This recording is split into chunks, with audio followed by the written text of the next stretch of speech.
Okay.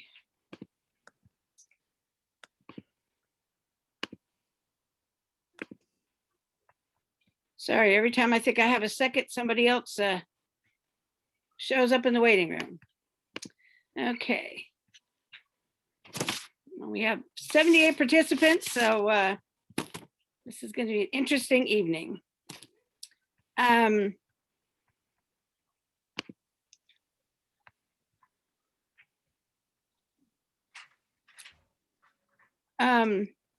Normally we introduce ourselves and say what neighborhood we live in. I'm going to just go down my list because that's figured that's the easiest way to do this. So Nick, would you like to introduce yourself? Sure. My name is Nick Despota. I live in East Richmond Heights. Okay. Lori Hart.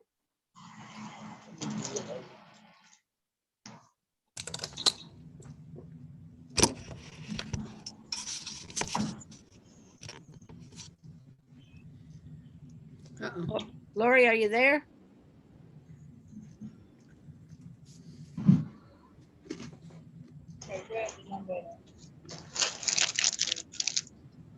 Okay, I've got John's Galaxy A21 AG. John Freeman, Richmond, California. Do you know what neighborhood you live in?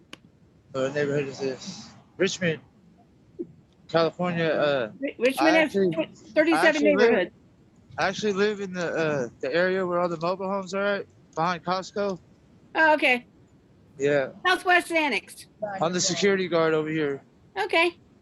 Yeah. Julie, you want to introduce yourself? Julie Freestone?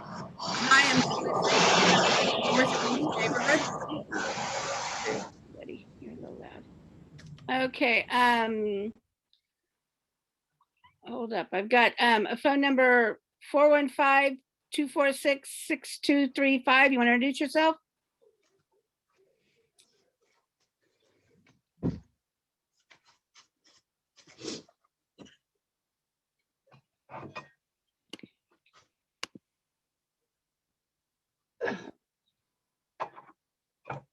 Okay, we're just going down. Allison Gill, you want to introduce yourself?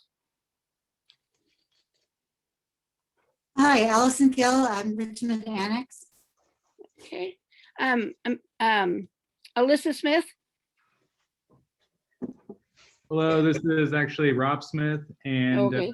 And Alyssa Smith. Okay. We're from the north and east. All right. Amanda Jenkins. Amanda Jenkins from the Castro RV encampment. Amy Nichols. Hi, Amy Nichols from Richmond Heights. Okay. Sorry, people come in, I lose my list. Oh, geez, not again. We may have to not have roll call here because I keep losing people. Every time somebody else comes in. Excuse me, Jan. yes. Is Lori. This is Lori Eisenberg. We have a little chat going on the side, wondering if we might skip this part because with so many people, I think it will That's take a true. very long time. Okay, well, I'm sorry, but I can't see both places. Thank you for letting me know, Lori. Okay, I'm the president of the North and East Neighborhood Council, and I'm also the president of the RNCC. So, well, you can, and if you want to put your information in chat, that's perfectly fine because it will be recorded. If part of the recording, it does copy the chat part. Yeah, I got people coming in from all directions. I'm running out of space here. Okay, there's only one of me. So normally we would do approve our minutes, but with all of this, I forgot to send out the minutes and I do apologize. Our minutes, we have a new recording secretary and she has been taking the minutes and I just forgot to send them out. So I will get them out shortly for everybody. So I'm not sure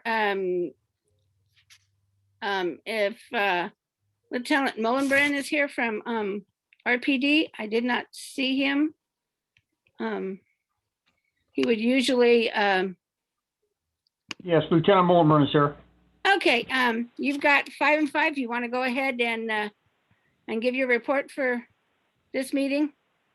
Certainly. For February of this year, for our violent crimes, there was a small increase in assaults with firearms by 17%. Last month we had 6. This month we're at 7. And the only thing that sticks out as far as property crimes for the entire city is a slight increase in commercial burglaries, 12 last month and 16 this month. District-wise, for Northern District, the same is true for commercial burglaries. Last month there were 6. This month, January was 6. This month was 8. For the Southern District, assaults by firearms, the only thing that really sticks out, 2 from January and 3 for February. And for the District, the only thing that kind of stands out is residential burglaries, up 3 from 1 from last month.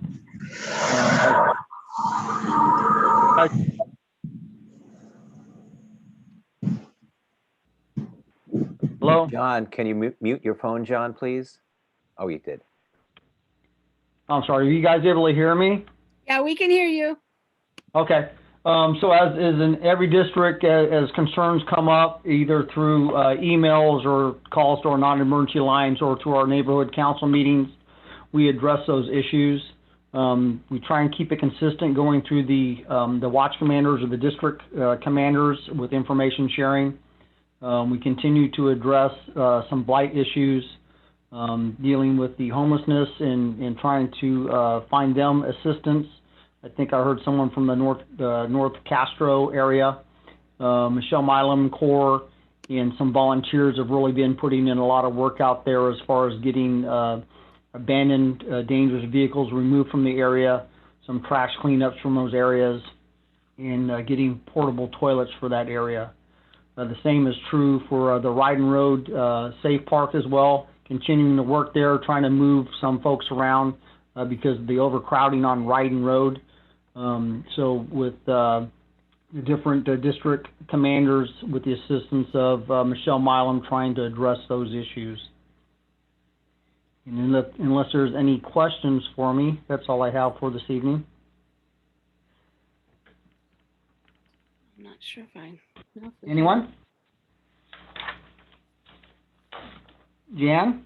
I'm looking to see if anybody, Okay. I have 90.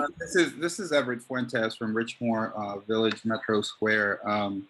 Officer, I forget your name, and I'm sorry I didn't get your rank, so I apologize for that. How long have you been dealing with overcrowding there on Ryden Road? Well, it was an unofficial area to park, and now it's kind of a sanctioned area. What that has done is relieved a lot of the residential areas. But it's my understanding that they recently moved some of those motorhomes from that area to alleviate some of the parking problems. If the Ryden Road, we'll call the west towards the bay or towards Costco, there's no parking on that side. There's parking on the east side of the road now, and what that allows is for the bulk mail center and the semi trucks to make their deliveries without any traffic hazards.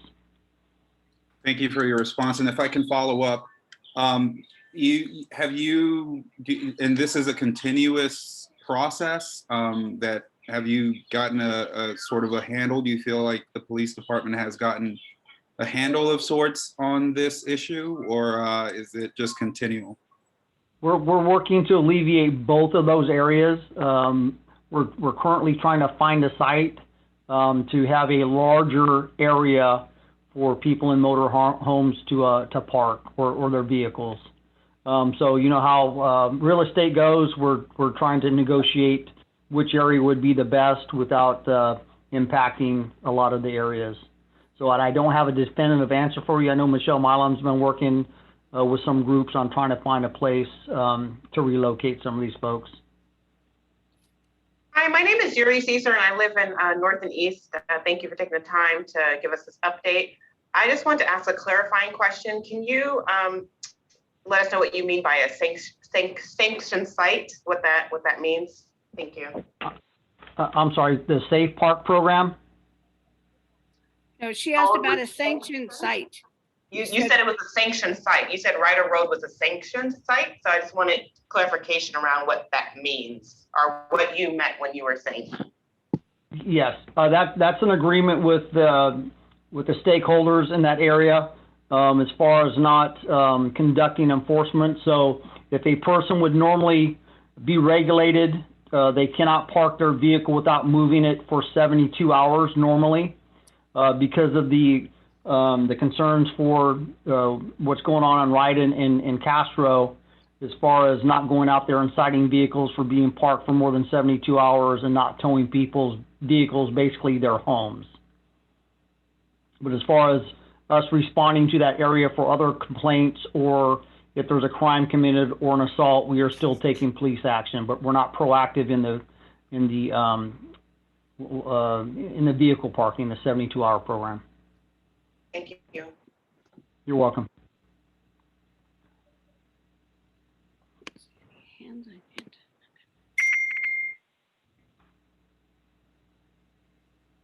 Okay, I don't see any other questions.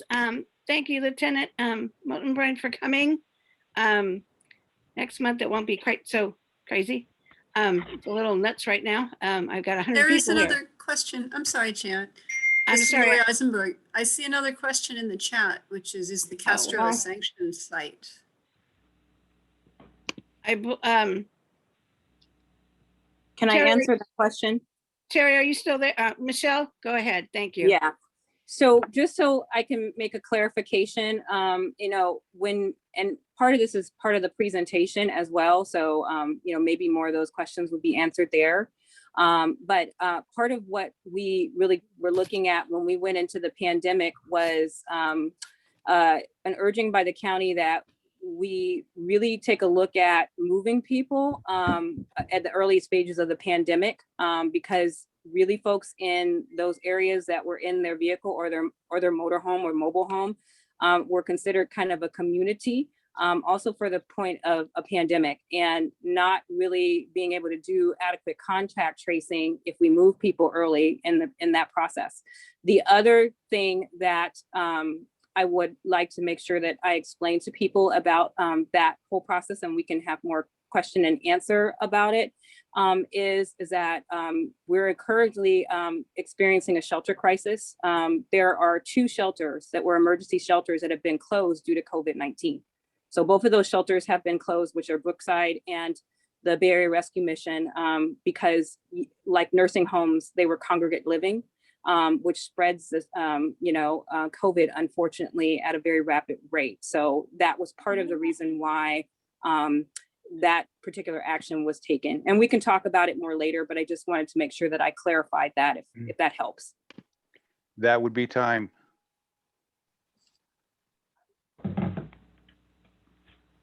Okay. Okay. Stephanie, are you here? I have no idea. I didn't see you. I'm here. Are you here? Yes.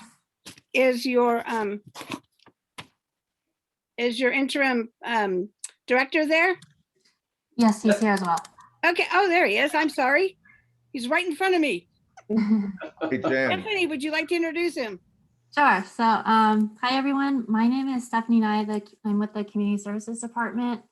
Instead of a report for RNCC this evening, I just wanted to give some time to introduce our interim Community Services Director. Our former director, Sal Vaca, retired at the end of January.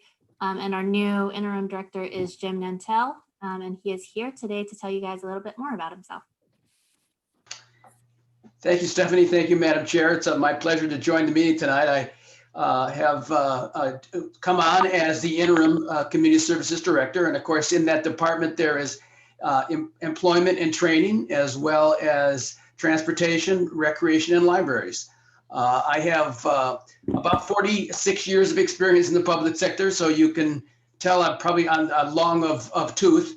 And half those years I worked in Parks and Recreation and libraries. The last half of my career, I worked in city management, either as a deputy or a city manager. And so I've had a lot of experience in working in communities. Very impressed with this group tonight. In the city of San Mateo, where I first started my career, we were a similar sized community. We never got to the level of participation that you have with your neighborhood councils. This is very impressive to see the numbers and the people involved on a regular basis. So I'm really enjoying the opportunity to work with the staff that I have the chance to meet. I want to assure you that I am very impressed with their enthusiasm and their commitment and their love for the work they do for the community. So I look forward to opportunity to work with some of you in the next 4 to 6 months as I serve in this capacity. Thank you. Okay. And the last person I have from the city council is Carlos Castro from the paving streets and I'm not remember how that goes. Hello, I'm Carlos Castro. I'm the City of Richmond Supervisor for the Streets Department. I just have quick updates for you. Last week, we did install 4 new speed humps on Garvin Ave between 28th and 31st. We're currently gearing up for the paving season. We've been doing a lot of cold patch and hot mix patching in various locations throughout the city. Our first paving job that we have on the schedule is going to be Florida between 23rd and 20th. And then we also have a speed hump to put over there on Florida close to 21st. The sign shop is doing a pedestrian safety project on Carlson Avenue right now. They are about 80% complete. They're hoping to complete it this week, maybe next week, depending on the weather. We're supposed to get some pretty good rain tomorrow and maybe Wednesday. Sweeping for the month of March is going to be normal, no holidays. So every day should be swept like normal unless we have equipment malfunction, breakdown, or possibly tomorrow you might not see any sweeping tomorrow because of the rain. And then at the end of the month, the 29th, the 30th, and the 31st, there will be no sweeping those days because those are the 5th days of the month. And what we do those days whenever there's a 5th day, we try to sweep either medians or the Richmond Parkway to try to clean that up. So the 5th, Monday, Tuesday, and Wednesday, 29th, 30th, and 31st, there won't be any residential sweeping. Last meeting, there was a question about Parkchester, getting some paving done in there. As of right now, the plan is to do some Class A patching and then do some overlay, probably in June, do some overlay paving in June. That is the only updates I have. If anybody has any questions. I just want to thank you again for the speed humps on Garvin. I never got so many questions on how you do that in my life. So just telling people about it, you guys may get inundated with questions. So just want to let you know, but thank you very much. No problem. It has made a difference already. Good. They were driving way too fast down that street. Does anyone have a question? If you could raise your hand. There's 2 of us looking, so I don't see any questions for Carlos. So thank you, Carlos, for coming. Oh, where? Just real quick, Carlos, if you sorry. can check the chat, I sent you a message.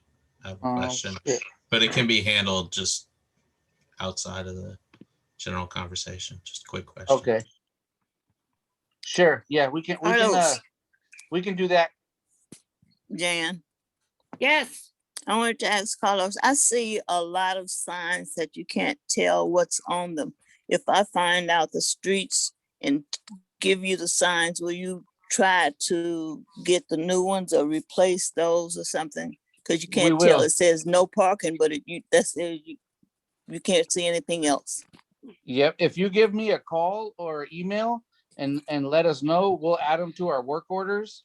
Something like that usually takes a little bit longer because a faded sign isn't necessarily as pressing as like a down stop sign or the pedestrian projects that we're doing on Carlson, and we got one coming up on Barrett.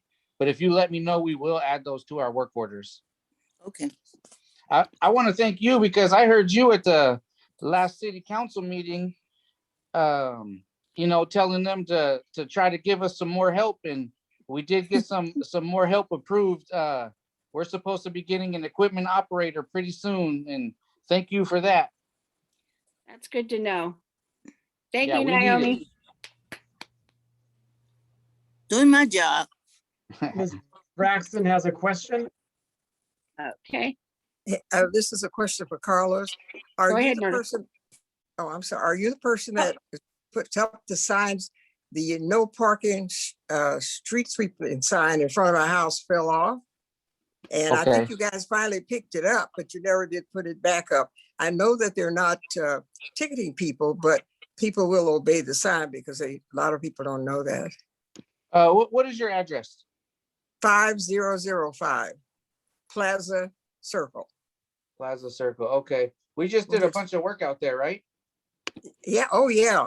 It's lovely because it should have been done when the area was first built. So thank you for putting up those left turns and letting people know they don't have to go all the way around the park. They can just turn Okay. around. Yeah. Thank you so very much. I will hook up with the sign shop lead worker and find out what's going on with that street sweeping sign for you. Thank you. I appreciate that. Oh, by the way, I wanted to add something what Naomi said, and it's the name of the street. Those signs, a lot of them are faded and you can't read them. And they're on the opposite side of the street. So it's really hard when you're driving to try to see the name of the street. So should I report those too? Yes, you should. We actually have about probably close to 30 street name signs that are ready to be installed. It's just another, manpower issue thing. But definitely report them. That way we know. Okay. Thank you, Carlos. No problem. Carlos, I got a quick question for you. Okay. This is Everett from Richmond Village Metro Square.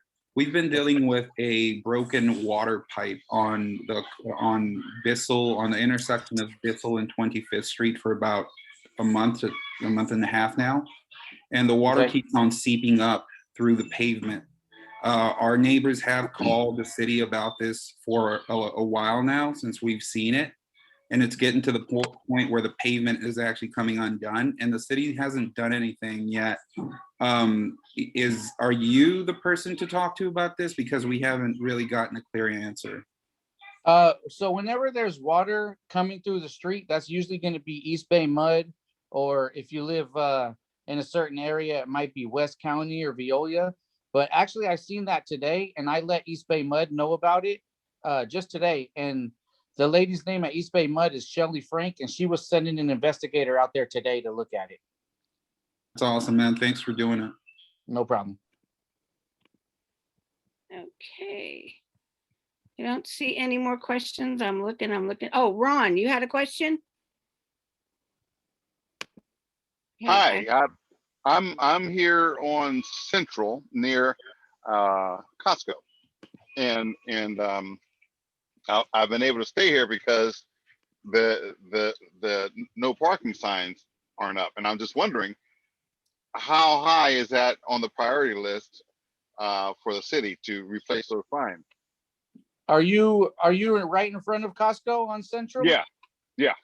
So we had a meeting about that last week, and there's going to be we're looking at doing some changes over there with the signage, because on the Costco side of the street, the signs are actually really confusing for somebody that doesn't know what they're looking at, So we're actually looking at doing some changes over there.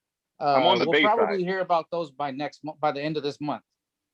Okay, I'm across the street from Costco, not on the Costco side. Okay, just so you know, pretty soon you might not be able to park over there. That would be time. Thank you, Carlos. Okay. How soon is pretty soon?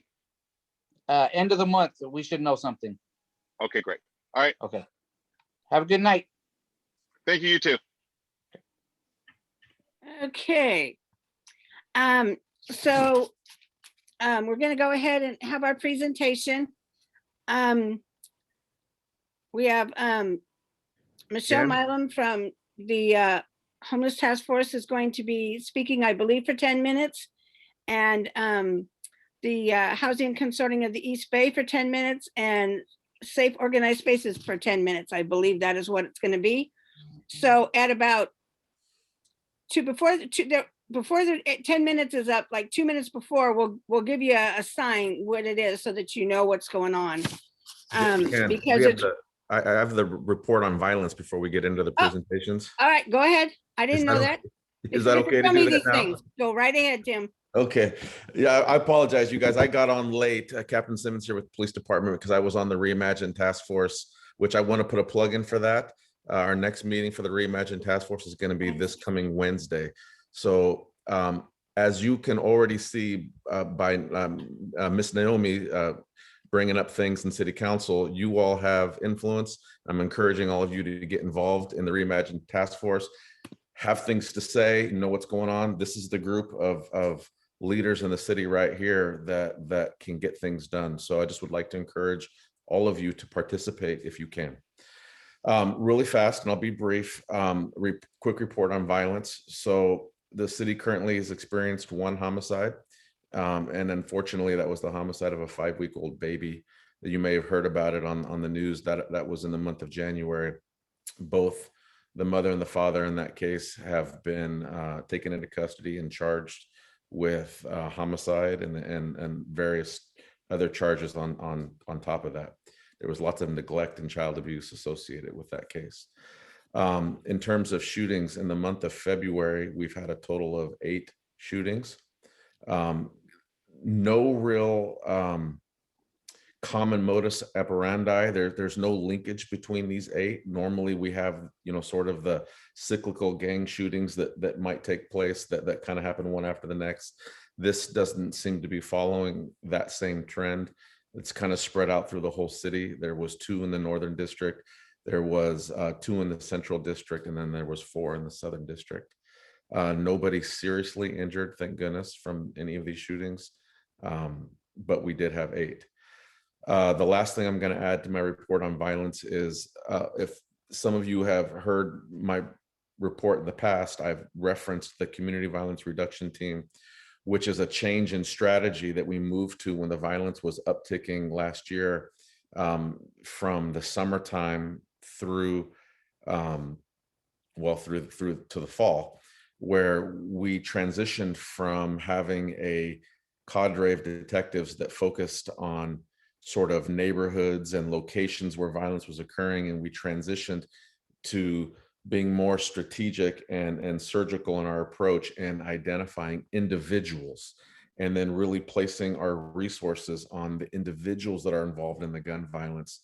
And we had tremendous success with that. So we've moved forward to maintain this Community Violence Reduction Team.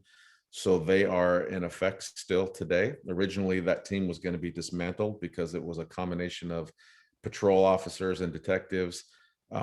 So we've reconvened and we kept the Community Violence Reduction Team. And our strategy is to continue to focus on individuals who are involved in gun violence. And that's where we're going to be continuing to place our attention and our efforts. So yeah, and if you want to look year over year, gun violence is down from this time last year, which is a positive trajectory that we want to see the city go on. And that's my report, folks.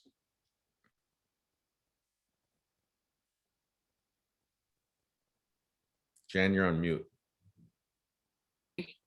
Bad me. Too many Zoom meetings.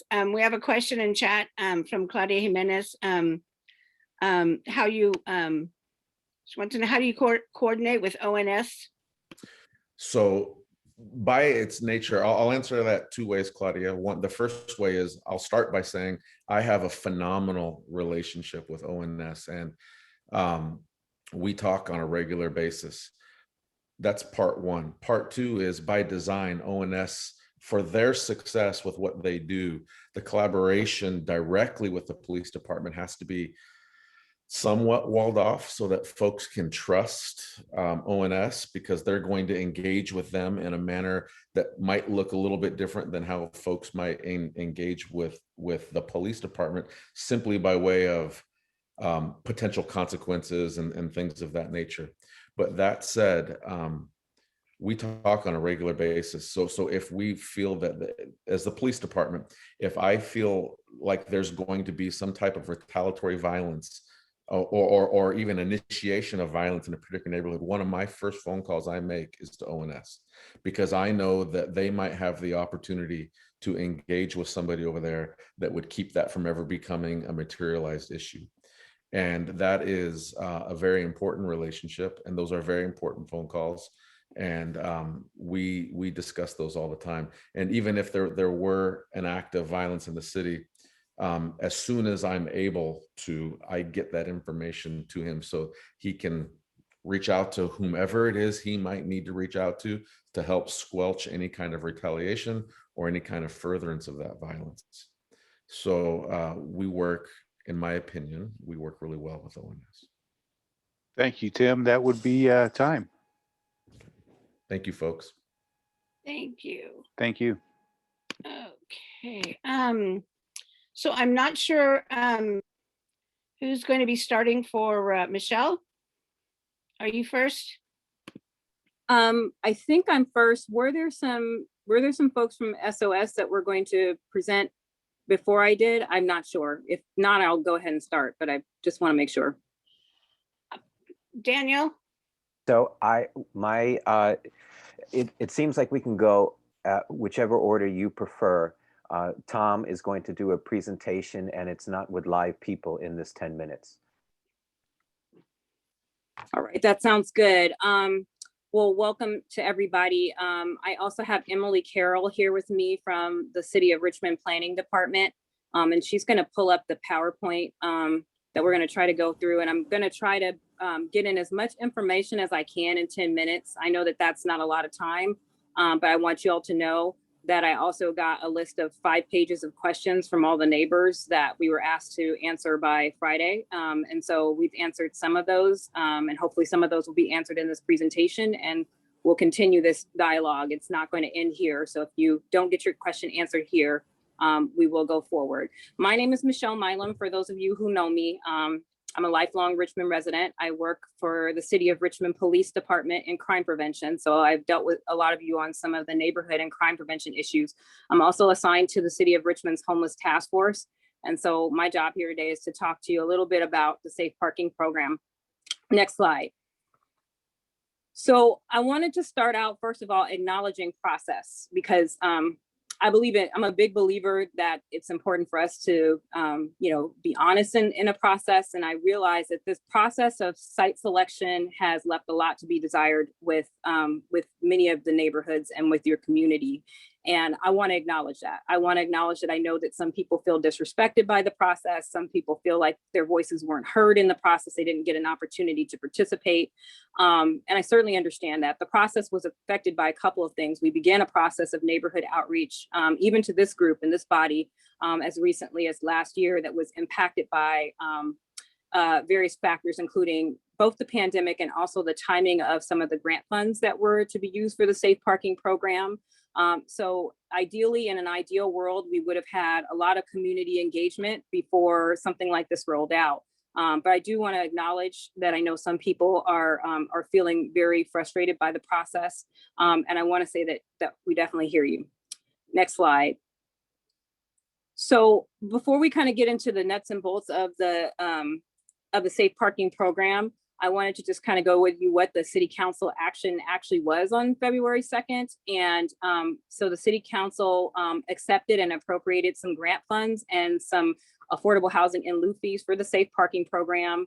They also authorized the city manager to enter into a sole source contract with a provider that's experienced in doing safe parking programs. Also wanted that provider to kind of work with some of our local community-based organizations to help provide services. Some of them are here tonight. Also, Prologis has offered some funding for the safe parking program. Potentially, any of that funding would have to come back before city council to be reviewed before that funding would be accepted, and then directed staff to kind of look at some scattered site models that aren't necessarily a safe parking program.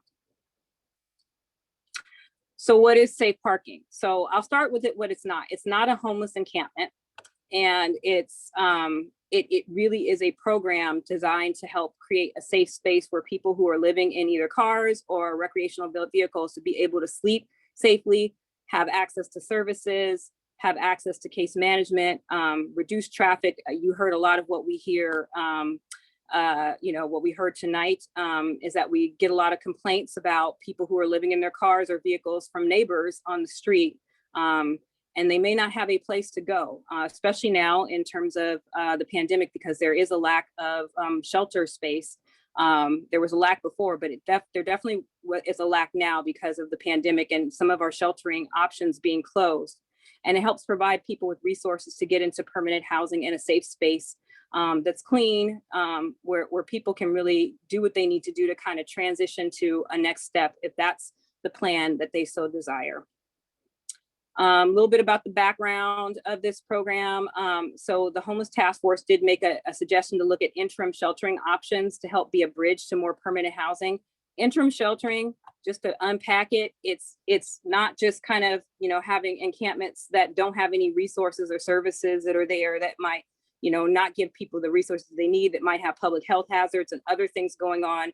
And it's not permanent housing. It's really designed to help folks specifically to be prepared to be able to enter into more permanent housing. And since COVID-19, we've had a really exponential growth in folks who are living in their RVs and their vehicles. Why safe parking? Why not do some other model? So safe parking is just one model. It's one strategy. Is it going to solve unsheltered and homelessness throughout the city? Absolutely not. Nobody who is being honest with you would tell you that. But what it does do is it provides an important bridge for folks who need to get into that emergency shelter, or need to get into that interim sheltering that's taking more time, and allows them a safe place to be able to be, especially while we invest in those services. I know a lot of our city council members and elected officials are here, and they know that there's a shelter crisis. And I know that a lot of them, and you as well, are concerned about that, trying to work to help, to be able to improve those outcomes. It's interim sheltering, like I talked about. And, really, if the only thing you have is your car, and that's the one thing you have, vehicle dwellers are really motivated to try to help preserve that. A lot of the places and shelters don't have space for parking for vehicle dwellers. So that is one way where you can be able to provide some services to people that allows them to keep the one thing that they actually own, which is their vehicle. And it creates a safer space for people to be able to do that. I'm not going to go into all of this data, but if you take a look at the 2020 point in time data, so point in time is required by HUD. Every year, the feds say you have to do a point in time count of everybody who's considered unsheltered or homeless within your communities. And this helps determine the amount of funding that comes into the community. And if you take a look at the slide, you'll see that, you have a lot of folks who are living on streets and sidewalks. Some of those folks ended up going into the hotel program, but you also have a lot of folks who are living in their cars or RVs or vans. The city, next slide, I'm sorry, also did a past survey and study about RVs that were on the street that were broken down to have people who were living in them in 2019. And you can kind of take a look at some of the numbers here, that they're about 84. So I talked a little bit about the pandemic issue, and I wanted to make sure that people understood that a lot of the emergency shelter is impacted by the pandemic because of COVID-19. And I'm the public information officer for COVID-19. There are a lot of our, normal shelters that would have provided service because they don't have a room for people to shelter in, like you and I would have shelter in if we were in a home, that actually can't operate in the purple area of COVID-19. And so that's Brookside Shelter. And that's also the Bay Area Rescue Mission. Also GRIP had a warming center that we all kind of strive to, put in place where people could go and sleep overnight from 7 to 7. Well, that got closed down as soon as the pandemic hit. So there's Project Room Key. That's funding from the state that, you probably heard the governor talk about, where the state is giving money to the counties to either purchase and acquire hotels for long-term permanent housing, or more temporary housing to be able to house people during the pandemic so people can safely quarantine. And we don't have a COVID-19 outbreak among our folks and our community members that are unhoused. But those filled up very quickly. They're at 98% capacity.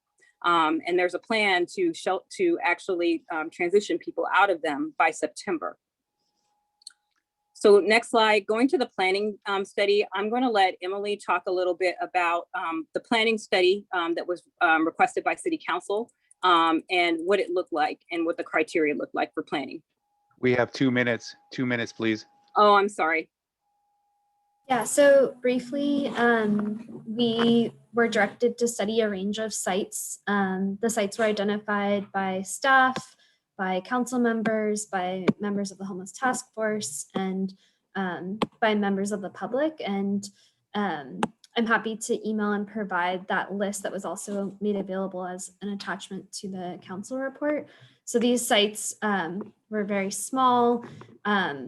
They range from very small sites to very large sites, sites that are in the city center, and then sites that were, you know, on the edge of the city and unpaved.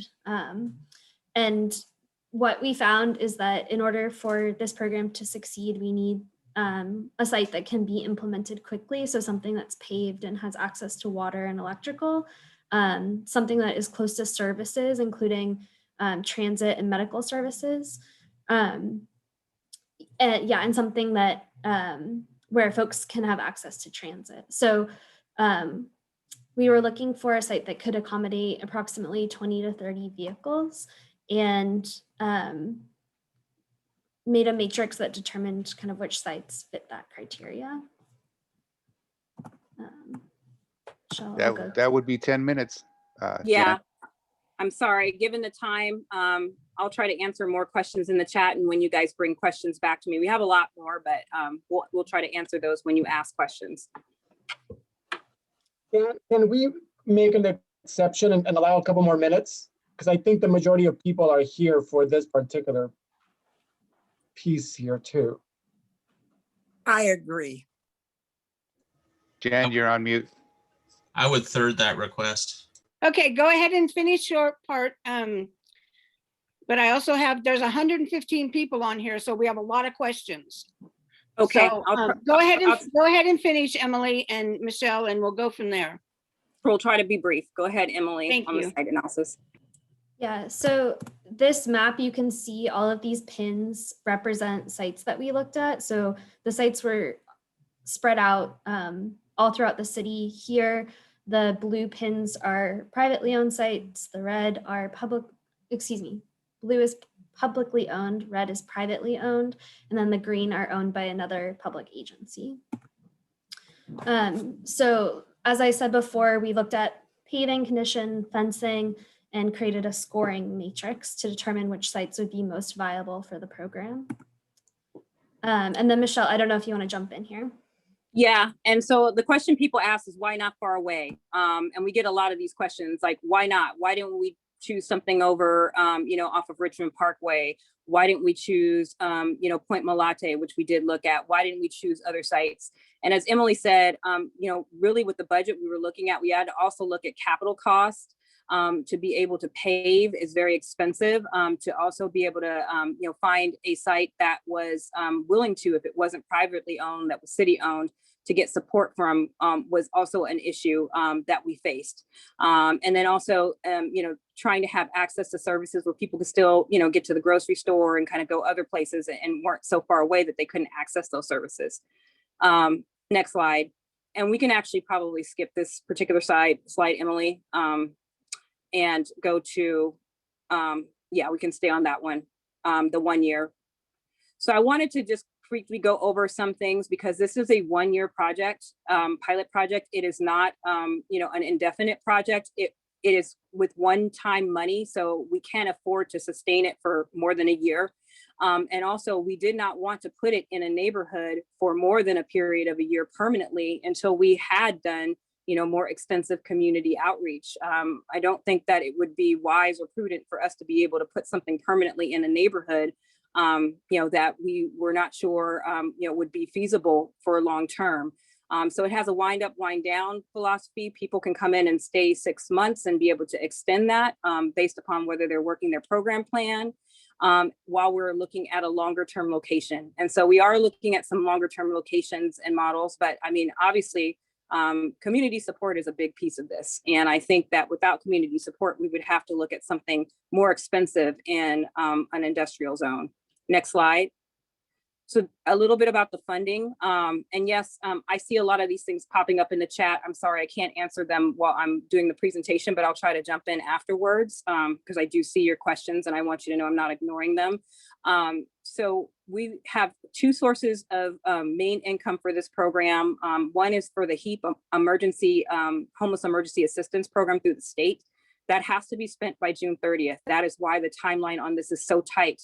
We cannot extend it. I tried everything I possibly could. I used to work for the state assembly. I called up my folks in the state assembly and said, is there any way that we can extend this? The answer was no, because it was set by statute, which means that the legislature had to vote on it, which means either you use it or you forfeit it. So it is very strict in terms of expending those dollars down on a reimbursement basis by June 30th.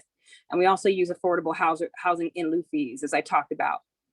So I'm not going to talk a whole lot about who manages the program because Housing Consortium is on the line and they can talk more about this and answer your questions. But we did want to select a provider that had experience doing this. We knew this was the first time Richmond was going to be doing it. And we wanted to make sure that we brought in someone who had some of the experience that could bring some of that expertise here to Richmond. And Housing Consortium has done that. They've managed many RV sites, including one that has 80 participants. They've also worked with Oakland and Alameda County, and they're recognized for creating inclusive communities for individuals with developmental disabilities. And a lot of our unhoused folks and neighbors are, have disabilities. Operator scope of work, they have a lot to do. They have to do outreach, intake, and assessment with our community partners to kind of see who is interested in this program. They have to do staffing, hiring, and oversight because there will be management and housing navigators that will be at the site that will be working with people, and they have to hire those people and supervise those people. We will be working with them for the capital increases, but we will be making sure that the capital piece gets done including making sure that there's water, that there are safety mechanisms put in place, that there's power at the site, all those capital things and fencing that has to be done to be able to prepare the site for people to be able to enter it. Connecting with other service providers like SOS and CORE from the county and GRIP, and entering all this data in HMIS, because I'm a big believer in looking at evaluation. And this grant requires that everything be evaluated and that we enter that into the county's homeless outreach system. Who's eligible? You have to be either unsheltered, living in a vehicle. Priority will be given to those who lost their housing in Richmond or been unsheltered in Richmond for a substantial period of time. We can look that up through HMIS in many cases. Desire to be a part of the program. We want people who want to be a part of this and who want to be a part of a community and who want a safe place. That's really important to program success. Also abides by the program agreements. There are agreements that people have to participate in and have to sign off on. If you don't, there's no expectation. This is not like a rental contract. So if you don't abide by the program agreements, you would forfeit your space. We were looking at single people primarily, and I can get more into that, why we didn't go with families with children, because I know that was a question that came up, but primarily because single people are overrepresented in terms of the homeless population, in terms of not being able to find space to go. And also children also require a different level of service that we didn't feel that we had the ability to be able to support. I talked about the length of stay. Next slide. So disqualifiers, Darren will talk more about this, but there's a lot of DQs: no weapons, violent, discriminatory or inappropriate behavior, illegal activities, anything that doesn't fit into the program model. It's a cause for dismissal. So people would have to not only agree by this, we'd be strict in enforcing that to make sure that people abide by that. Next slide. But we also want to offer amenities. A lot of times people who are unhoused, I mean, there's this idea that folks are inherently criminal, which is just, unfortunate because a lot of people are going to work, and just trying to make ends meet and need a safe place to park. So we would be able to provide trash service. The city is actually not going to pay any cost for trash service. We were able to negotiate that. We would offer the on-site storage, power, water, some meal service, case management, access to internet, which is important for people to get able to get services and other supportive services. Next slide. Darren will talk more about this from HCEB, but it would have intake and assessment, case management, 24-hour site plan for security and on-site manager. So somebody's always there on the property, being able to serve the residents, connection to service agencies, sanitation, as I talked about, and a transition strategy, because that was something that came up in the community is like, so what is the exit plan? So there's a difference between an exit plan and a transition strategy. Transition strategy for participants is being able to find out, have a place to stay until they get to the next step and be able to have all the resources there to help with the plan. The exit strategy for the program is that we are going to be winding down program entry and participation so that at the end of the year, no one is staying there necessarily for the whole year-long period, but they would be able to stay there long enough to be able to help with some of that transition strategy and COVID-19 social distancing. And I think I'll wind it up with this slide. I think that the rest of the slides, well, I will go into parking briefly. It's a good neighbor policy. We thought that this was important because we know that it's important to be good neighbors, in the neighborhood. So we thought it was important to include this into the a community agreement strategy. And you all can take a look at that. Next slide is parking plan. So just for the record, the farmers market has already agreed to move to the library, which if you've been in Richmond a long time, that's where they initially were. We don't want to impact the farmers market from moving it from Civic Center. COVID-19 testing wouldn't be impacted because we're not taking up the entire parking lot. We also would like to establish an advisory team for any of you who'd want to be a part of that. I realize people have a concern with the process and might be like, well, why are you meeting with us now? Rather than meeting with us before to develop the stakeholder plan. And there's some reasons why that took place, but we definitely do want to invite people to be involved to make sure that we're accountable to you. And also you get your questions answered, but also if there's people who want to volunteer, they can. And also looking at overnight parking restrictions with all the stakeholders involved so that we don't have parking that impacts the surrounding neighborhood because of this project. Safety plan, we will be meeting with PD using CCTV, fire, COVID-19 to make sure that's all in compliance. Next slide. Timeline. So we're in phase one. Phase one is really trying to, once we have the site identified, which, we believe that at least at this point we have to start doing outreach to potential participants that HCP is going to do. We have to work on trash disposal. We have to get staff operational. We have to get security hired. We have to make the capital improvements. We have to, map out the site, which we've been doing with the contractors. Look, where is the trash disposal going to go? What is the footprint going to look like? So there's a lot of pieces happens in phase one. Phase two is completing that work, is establishing our community advisory committee, is continuing to meet with groups like this to see who's interested in that community advisory plan, developing those parking plans and participants moving in. And then phase three is continued monitoring and evaluation of the program, developing other models so that we can have more long-term places for people to be able to go, fund development and wind down. I'm not going to talk about partnerships, which is the next slide because SOS is here. And helping, how can you help? There's a lot of ways that people can help and get involved. And I'll stay around for that afterwards for questions because I know that there are a lot of questions. Thank you. Thank you, Michelle. Thank you, Emily.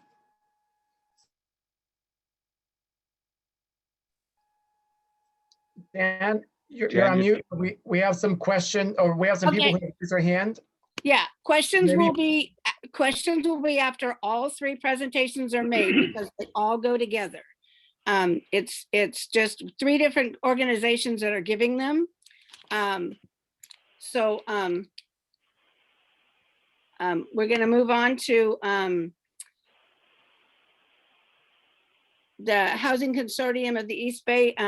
Darren, I believe it is. I think I shared my screen with you. I co-hosted with you. So there we go. Thank you. So, Thanks, Jan. okay. And thanks, Michelle and Emily. All right, let me get set up. This is also 10 minutes. Got it. Thank you very much. Yes. Thank you. He'll remind you at 8. All right. Well, thanks so much for the invitation to speak tonight.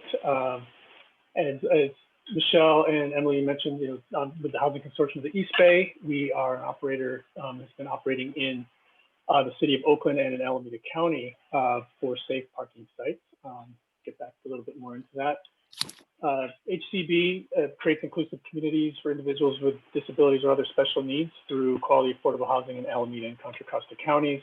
We have over 40 supportive housing properties across the two counties, housing over 220 households.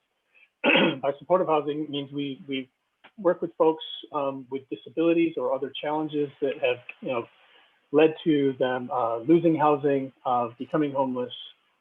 We work very closely with service providers in that housing to make sure that folks have the support they need to maintain it. And then we also have 5 programs for unhoused individuals, including 3 safe parking sites. We've been working with unhoused individuals since 2013. And as I'll get into a little bit longer, we've added several programs over the last couple of years. So I'll speak more specifically about HCV safe parking programs. 71st Avenue RV safe parking site, which is pictured here, it's at the Coliseum. It backs right up to the Coliseum, between the Coliseum and the BART station in Oakland. It opened in April 2019. It was the first program in the region for RV safe parking and vehicle safe parking. It started with 25 vehicles, then it increased to 45. We actually doubled our footprint and added additional folks. The RV site, also, sorry, I wanted to mention High Street RV safe parking opened in February 2020, and that opened with 45 vehicles. So we started at the larger capacity. Excuse me. The RV sites provide electrical hookups, portable restrooms, wash stations, showers, and laundry. And then we also assumed the contract for the Alameda County Car Safe Parking Site, which is in the unincorporated area just above San Leandro. If you know that area, it's right off the 150th Avenue exit of 580. And that includes 20 passenger vehicles. It also it provides all the other amenities other than the electrical hookups that we have at the other sites. So within our safe parking programs, HC provides site operations, including outreach, intake and assessment, site supervision, security, and housing navigation. Housing navigation services include assisting with housing readiness, housing applications, and income. Michelle mentioned the transition plan for folks. That's exactly what housing navigation addresses.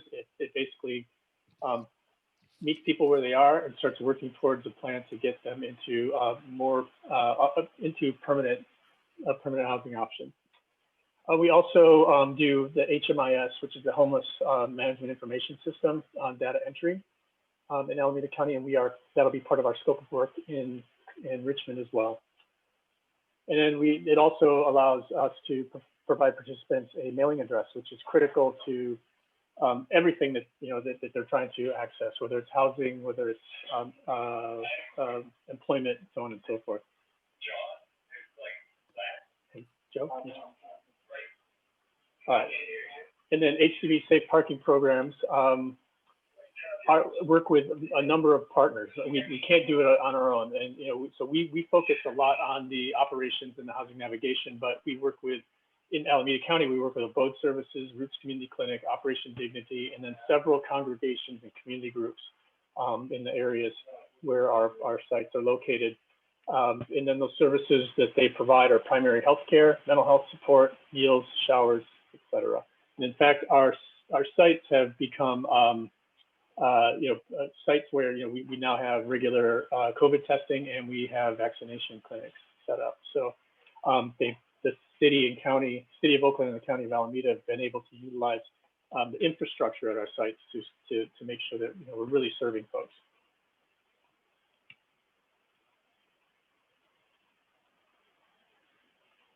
So I mentioned that we work with a lot of community partners in our Oakland and Alameda County projects, and I just want to reinforce that we'll bring this same collaborative model to the Richmond Pilot Safe Parking Program.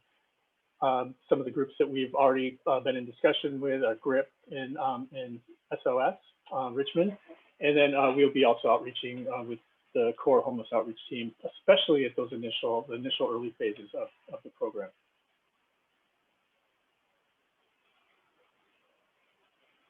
HCB will collaborate with local groups to outreach to vehicle encampments in Richmond. So, like Ryden Road and Castro Street. Outreach will include program information regarding the program location, the amenities that we're providing, as well as available services, and very importantly, the rules of the program. We want folks coming in who accept that they will be living under some rules designated for the program. And just to kind of make it really clear, our rules are really around health and safety. Those are the main guidelines there, and I'll get into a little bit more into that in a minute.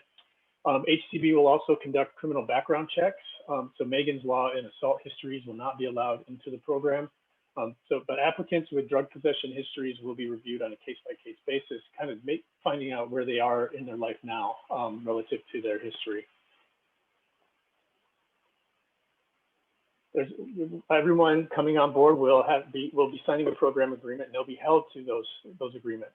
The program agreement sets the expectations of the program. So those of us that are providing the support and the space, but also the expectations that we have for the participants and how they're going to live within the community.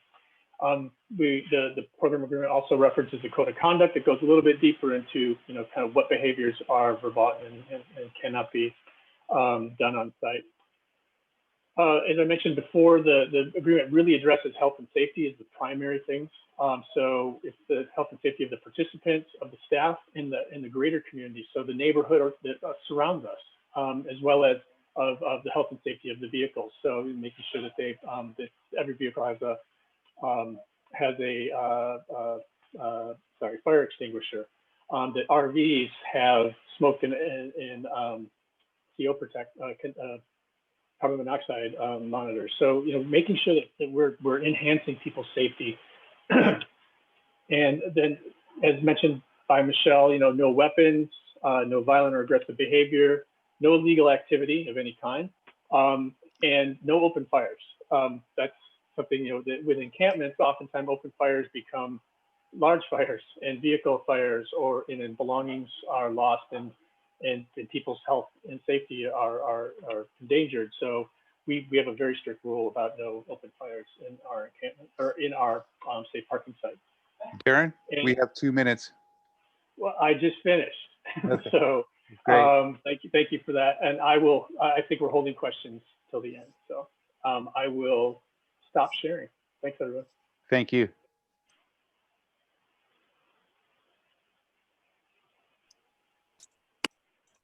Oops, I unmuted myself. Okay, so I believe the last person is Nick is going to be sharing his screen, and someone else is going to be narrating it, so go right ahead. And this is SOS.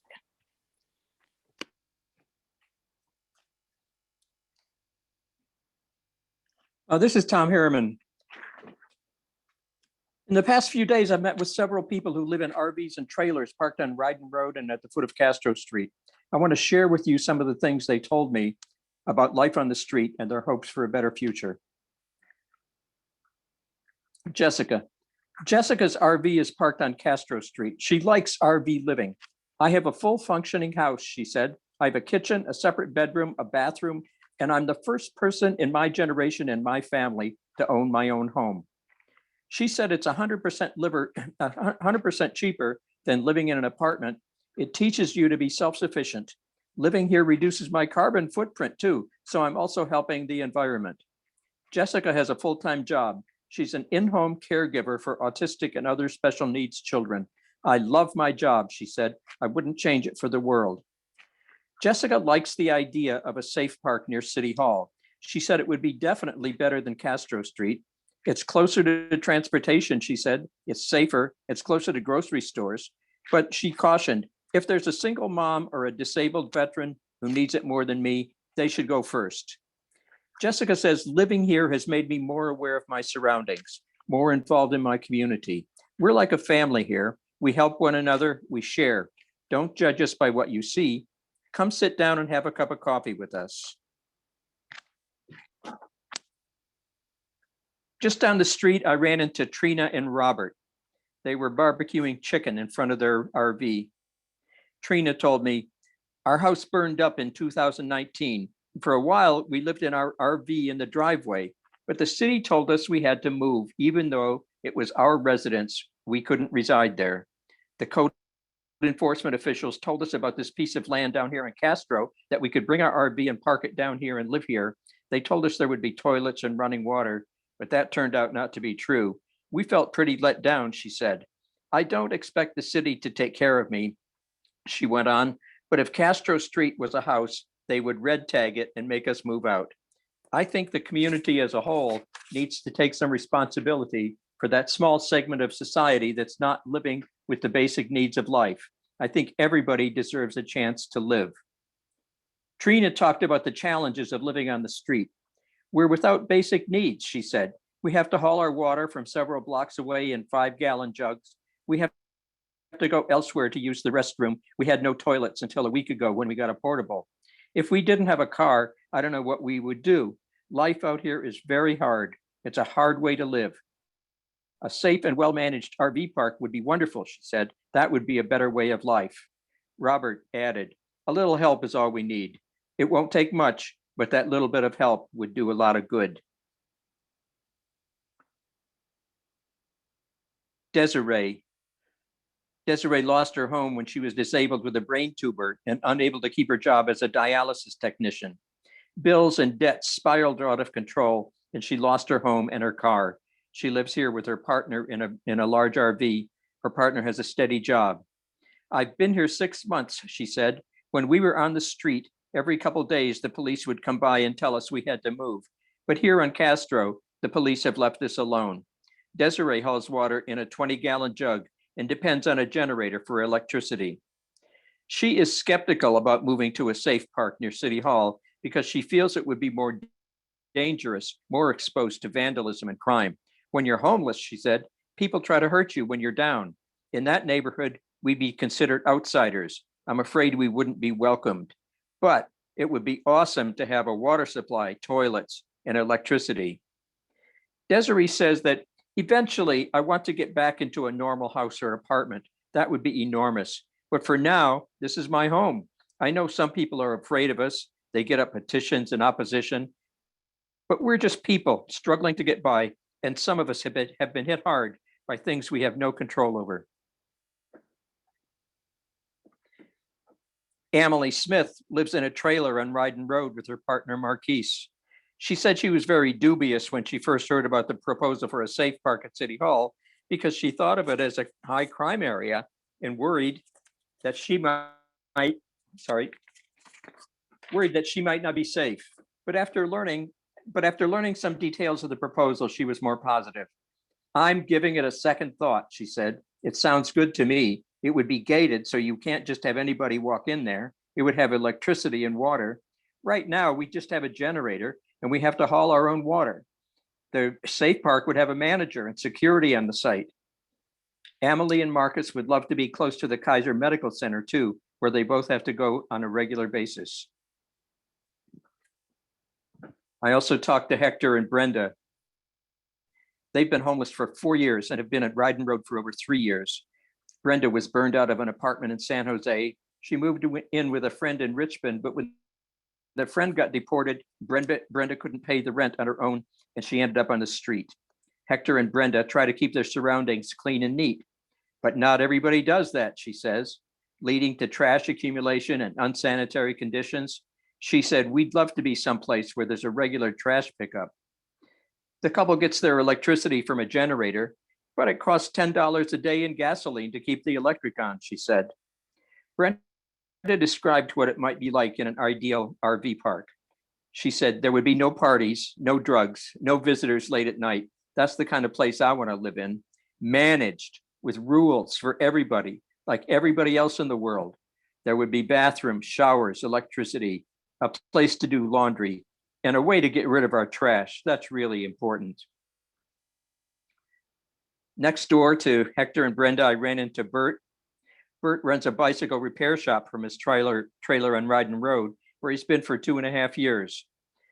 He said, "I'd love to get off the street and find something more permanent. I'd definitely be interested in a city-run safe park, but I need more information about it. It should be a place where the folks actually living there could help make the rules. A place with no drug sales, where people can't just wander in off the street. A place where people can be good neighbors to each other. You'd have to have regular trash pickup, toilets and showers. Here on Ryden," he said, "there's a lot of petty theft that goes on. He showed me where thieves had broken into his place just the night before. I've had generators and solar panels stolen," he said. "Right now I share a neighbor's generator. We split the cost of gas. We have a strong community here, regular meetings. We look out for each other. That's the value of living here," Bert said. Speaking for myself, I want to thank all the RNCC members for giving us a chance to profile some of the 100 or more Richmond residents living in their vehicles on city streets, most of whom are looking for a chance to better their lives and get back on their feet. Thanks a lot. Thank you. Okay. So I'm going to open up questions now. It's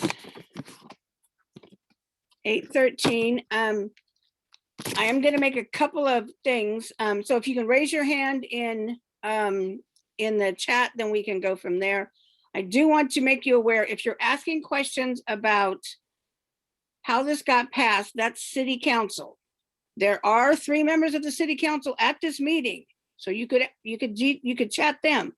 But if you're asking about this program, then ask about the program. I just want to make it so that we don't keep going in circles. And I'm going to run this. We're going to take questions up until 8:55.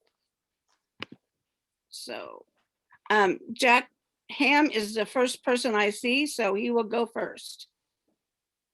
Thanks, Jan. And understand the rules. I will save my very deep questions for City Council until the next meeting, because we've got some things to solve there too.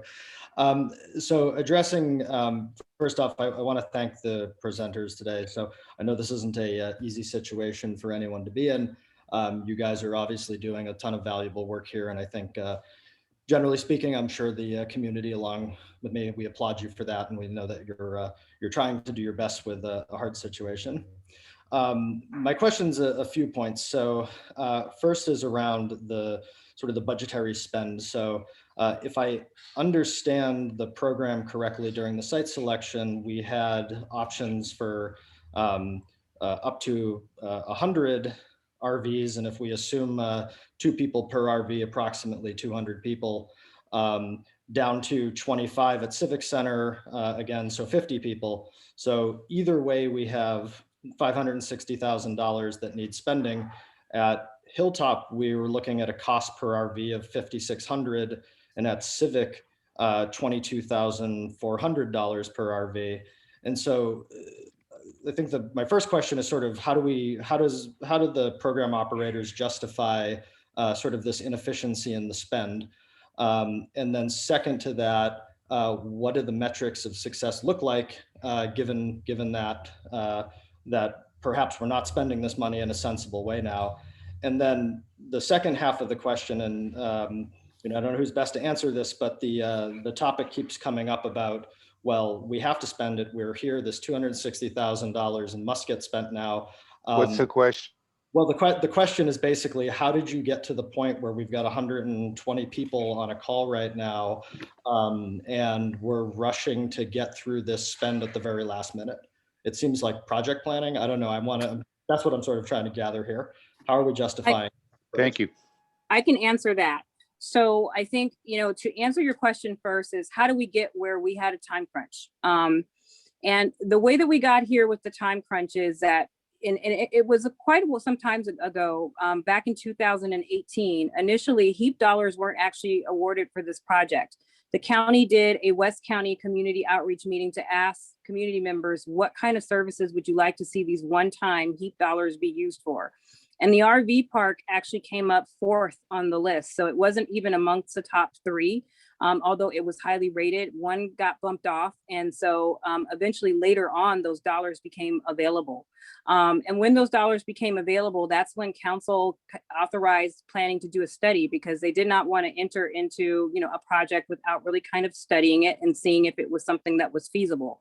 And then we got on the time pattern of where there were other neighborhoods and other communities that, we presented information to. And, there were various reactions from those neighborhoods and concerns that are very similar to the certain concerns you all have about what is this? How would it impact the quality of life in my neighborhood? And I'm concerned about some of that piece. So I definitely understand the concern about not letting timelines or funding dictate what you do. But unfortunately, in this kind of work, and I've been in it a long time, is that funding doesn't come around very often. And when it does, it usually comes around, unfortunately, on a timeline.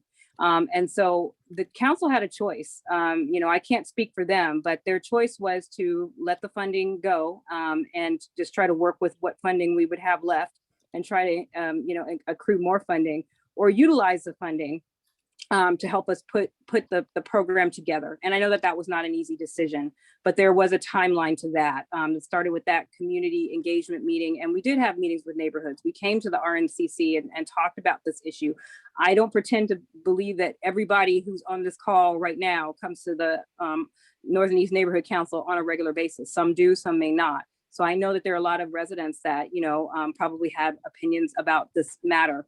And so it was trying to be able to balance that competing issue of the timeline with community engagement, also in the middle of a pandemic, when we were asked to do a 35 site analysis. There was no way for us to know what site council might be interested in, because at that point there was a time crunch, and they were in a position too where they had to make a decision about this. So is this ideally the way we would have wanted to function? Absolutely not. I'm a very organized, thoughtful person. I don't like to work on time crunches, but in public safety, I realize sometimes there's emergencies and you do have to plan for those things. So this would be not ideally the way that we would have wanted to do this. But it did start with some engagement that was impacted by those deadlines. If we could keep the questions brief and the answers brief, that would be wonderful. We have a lot of people. Thank you. Okay, Miss Dandy, you're next. Am I unmuted? You're unmuted. Okay, really quick. Mine is not a question, it's really a statement. There was someone that asked, because I was on the homeless task force, how come I didn't inform the community? I'll take that one in on my end. It has nothing to do with anyone else on that, but I was kind of informed at the last minute that we were going to Civic Center, because I actually thought we were going to go to Hilltop, which to me would have been a better, larger area. But to that fact, even with this going on, for the most part, I want to let everyone know that I have been talking to Michelle and everyone else about me offering my services for case management in the middle of the night, so we can have overnight case management for the situations that may occur, because I am that much closer. So we're looking for people who also can help too. This is going to be a process that's going to go on until we can find a better process. My strive is to make sure that the homeless and unhoused are taken care of, just as well as every member in the community. My issue is still with, we do have district we did have district elections, so our district, sorry guys, he's crying. Our district, Kalia, please, our district council person should have took lead to this and also informed, because we did have neighborhood meetings that she did not show up to. So with that being said, and I'm gonna cut it short because he's crying. With that being said, there are services that's going to help with throughout this as much as we can. We're going to do as much as we can to keep our areas safe and clean as possible. We just need everyone to participate and understand that homelessness is not a crime. It has become crimes in different areas, but we're not going to allow that to happen here in Richmond, in this area.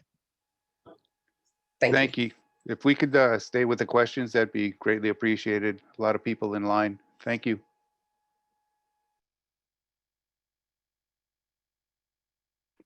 Can't unmute myself. I'm sorry. Myrtle, you're next. My question is, when you have a project that's only going to last for a year, what happens to the people when that time is up? People in the RVs and the motorhomes and their automobiles, they have someplace to go. But we have a lot of people at the Marriott Hotel, and I thought I heard them say it's going to end in September or sometime. What's going to happen to those people? They're going to go back out on the street? Or, this is addressed to the homeless task force because that really bothers me. I just wanted to add something too, is that I ask everybody to go down and visit those people in those camps, in those motorhomes and cars. Some of those people, as you heard, go out to work. Some of them had businesses that had to close because of COVID.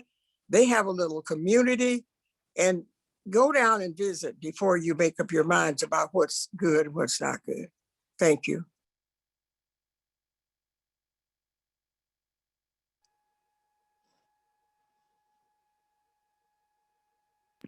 Do we have anyone who wants to answer Myrtle's question?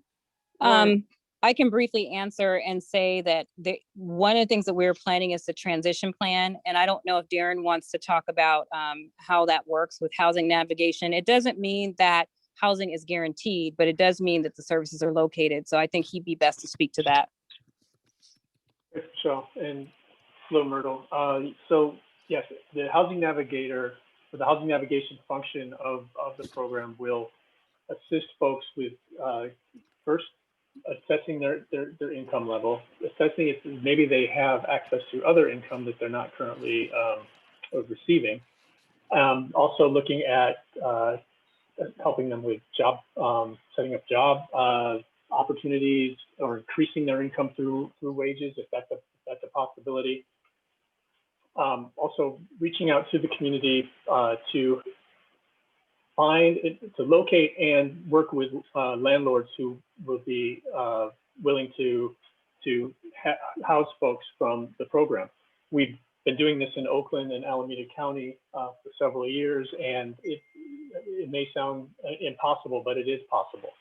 We have a roster of landlords who welcome our folks.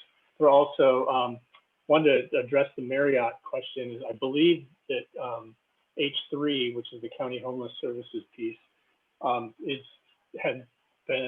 received some housing choice vouchers from Contra Costa Housing Authority, and some of the folks from Marriott will be getting those vouchers as well. So I know that's off topic, but you had brought it up, so, and I've seen it in the chat quite a bit too. Thank you. Thank you. Okay. Everett Fuentes, you have a question? Yeah, hi, Everett here at Richmond Village, Metro Square.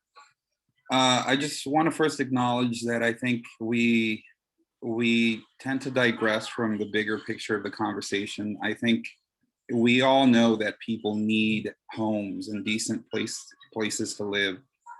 That's not a point of contention, and it shouldn't be, and I think it should be respected as that, and people should be given their dignity.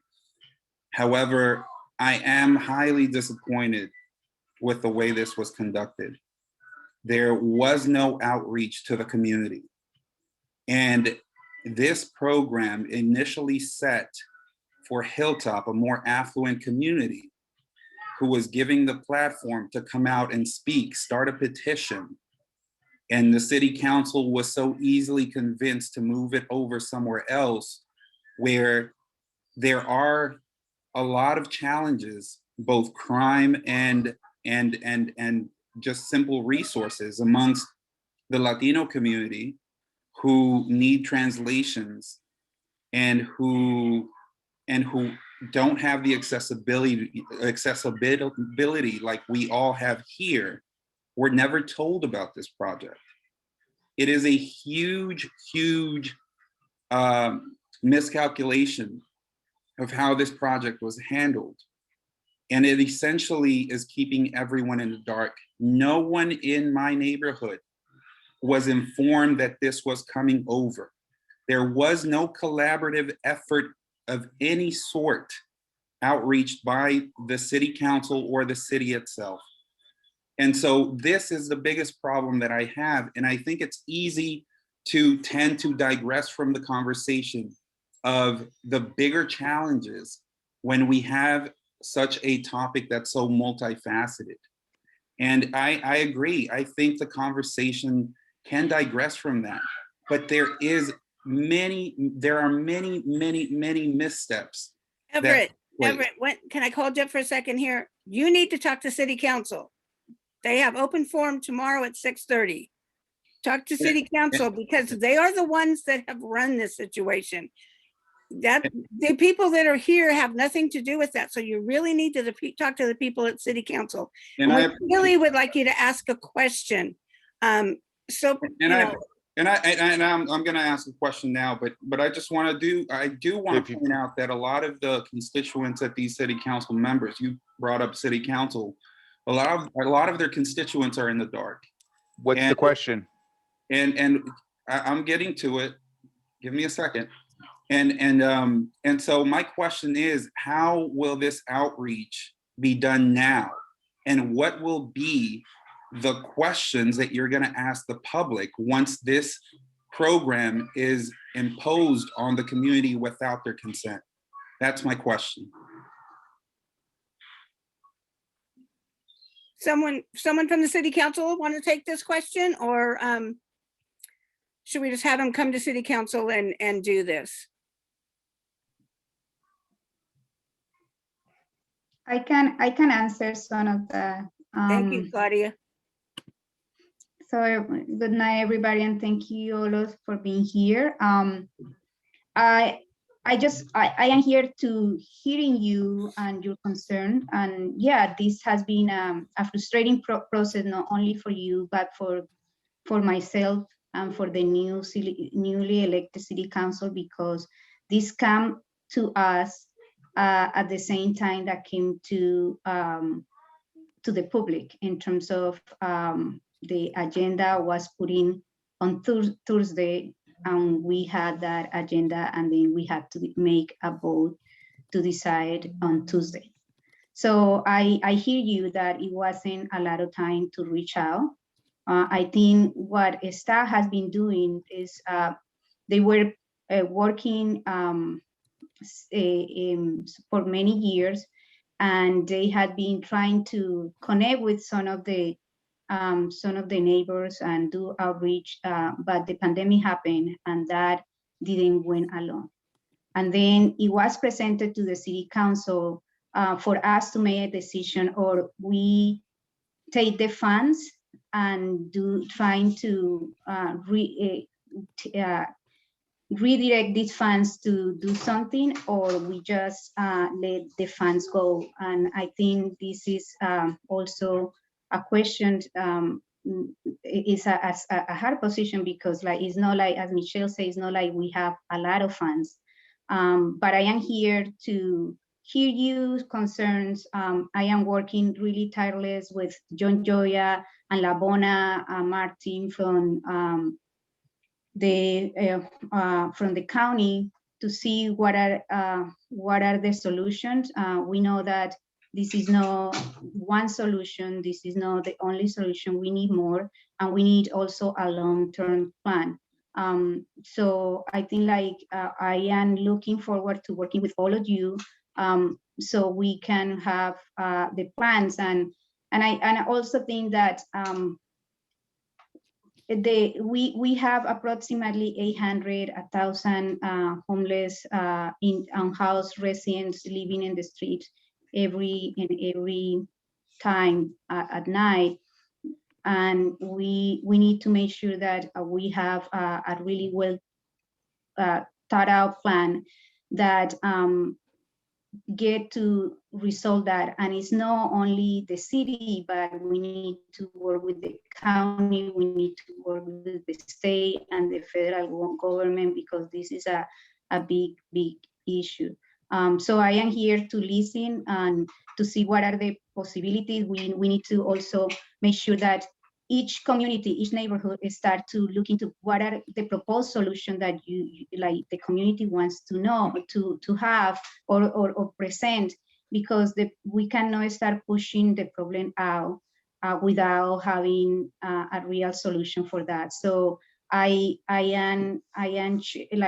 share some of the ideas that I had been talking to John Joya. John Joya is going to be part of the Cafecito con Claudia that I send the link.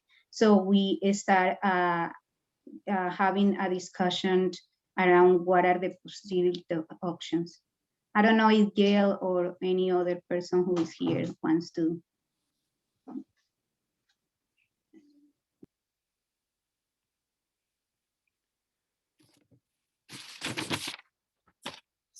If nobody else wants, any else from the city council wants to speak, I have 4 people, and I'm gonna call you by, so you know that I got your name. I have Amanda Jenkins, Alyssa Smith, Marilyn A, and Vanessa Blazes, and I'm sure I said that incorrectly, and I do apologize. So Amanda, Jen? would you, yes? This is Gail. Let me just make one quick comment if I could. I think part of the question that was asked by the questioner, the previous questioner, was what kind of outreach now will happen. Claudia mentioned her coffee meeting she's going to be having, but also Michelle mentioned that there will be a neighborhood committee that will be organized so that the neighborhood can give input. You know, we don't see problems occurring because it will be well managed, but we want the neighborhood to have a vehicle to weigh in if they feel there are issues that are coming up. So I just wanted to mention that. Thank you, Gail. So Amanda, go ahead.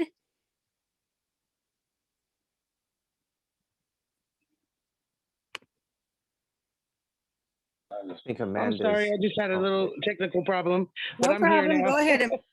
My name's Amanda Jenkins. I am the founder and the manager of Castro RV Encampment as of right now. I started this basically because all of the things that I was hearing from city council and from people were all about a budget and all about money, money, money, and site. And in the process of you guys all doing that, we still have to live. We're still here every day. We have to live. Every day we deal with RPD or the sheriffs telling us we have to move. These are not our recreational vehicles. These are our homes. To tow our home would be to set us all the way back into tents. Most of us came from tents together into now what we call RVs and hope to get into apartments or places to live next. We are all trying to take those steps. That is basically our set goal. But our set goal also was for an official safe park with power and water and the entities and the services that we all need to do this. You know, I single-handedly have taken care of Castro with the help of SOS since day one. I come out of my pocket, which I'm on unemployment because I am not employed by SOS anymore. And so I come out of my pocket to pay for garbage removal, to pay legally, to pay for people to help me here as far as security and things like that, because some of the residents are active in it and some of them are not. But for the most part, I have built this community single-handedly. Imagine what we could do with a paid staff here. It would be wonderful. We barely got toilets a week ago, but I think we're doing great as far as criminal activity, as far as you know, the garbage is a little overwhelming sometimes, but I have 42 trailers and roughly anywhere from 10 to 12 vehicles, people living in their vehicles here on every night. On any given night. And I single-handedly take care of the policing of this place. RPD and the sheriffs are very scarce. They hardly ever come through here. They're very, very scarce. If they do come, they drive through and they keep on going. They're not doing anything. So pretty much I'm the police here. I'm the garbage man here. I'm the waterman here. I'm whatever you need it to be. It's me. With the little help from SOS and Daniel and his team, we've managed to keep this going. And I think we're doing rather well. The sheriffs just gave us the kudos the other night, said that we're doing great. They support us, which they have since very, very beginning. Did you have a question? My question is, I don't have a question. I just wanted to say that because of all the other questions. Perfect. Thank you. Thank you, Amanda. You're welcome. Okay, I have Alyssa Smith next. Hey, this is going to be Rob Smith using Alyssa's computer. That's okay, sorry. Yeah, how y'all doing? I know you've probably seen some of my emails. I've had to kind of quickly round up the community because you guys didn't ask anybody's opinion. What I'd like to start with, though, is I want to say thank you to Amanda for speaking. I think that was a very good perspective for the community about what you're going through at Castro. I have a number of questions. The first one is going to be, is the safe park location at Civic Center big enough to house all of the Castro RV residents? That rolls into one of my, I guess, the row of questions that I have is number two, where will the larger long-term location be for a safe park program? The pilot program is supposed to be temporary, and I don't think that's what Amanda or Castro needs. And based on the presentation given by the HCEB and the other gentleman, I think Daniel, those participants also seem like they were looking for a long-term solution, and they probably would not be willing to move to Civic Center since it is a temporary solution. So that is kind of my question. What is the larger long-term plan? It rolls into question three is, why not use the HEAP funds? And thank you, Michelle, again, for trying to keep clarifying this, but why not use the HEAP funds? It seems like there was a will for a larger location, or to use it at a larger location, get additional funding from Prologis if that funding actually exists, and build out a long-term community for these people so you don't keep disrupting them. That is what they want, and that is what the rest of the community wants. Lastly, there's a few things I wanted to point out is in Daniel Barr's post on Facebook, I believe yesterday, he said this community is dispossessed. That is to deprive. And he also used words like inclusion. And I want to point out that this is not Daniel's fault. This is not HCEB's fault, or probably Michelle's fault, that this kind of disagreement with the community is happening. And I appreciate all of your individual efforts in this. But the North and East community and Richmond as a whole did not dispossess this houseless community. We actually would like to support this community, and that is what needs to be heard first and foremost. Do you have a question? I asked a number of questions. Ardo, did you write those down? No, I didn't, because they were so long ago. So 3 questions, Ardo. So what is the exit strategy and success criteria for this program? Thank you. Where will the larger long-term location be? Why not use the HEAP funding to put in infrastructure at a larger long-term location to satisfy the needs of these communities that we have? Thanks, Ardo. You're a pleasure. I can briefly answer the part about HEAP dollars. Just to clarify again, they're one-time dollars.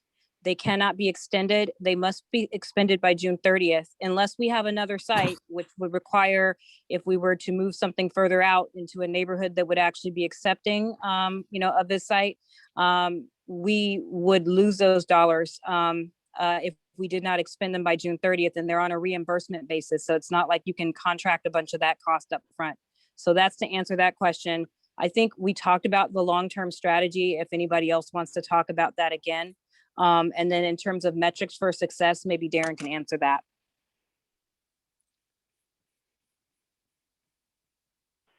The metrics for success are getting positive housing placements and housing transitions.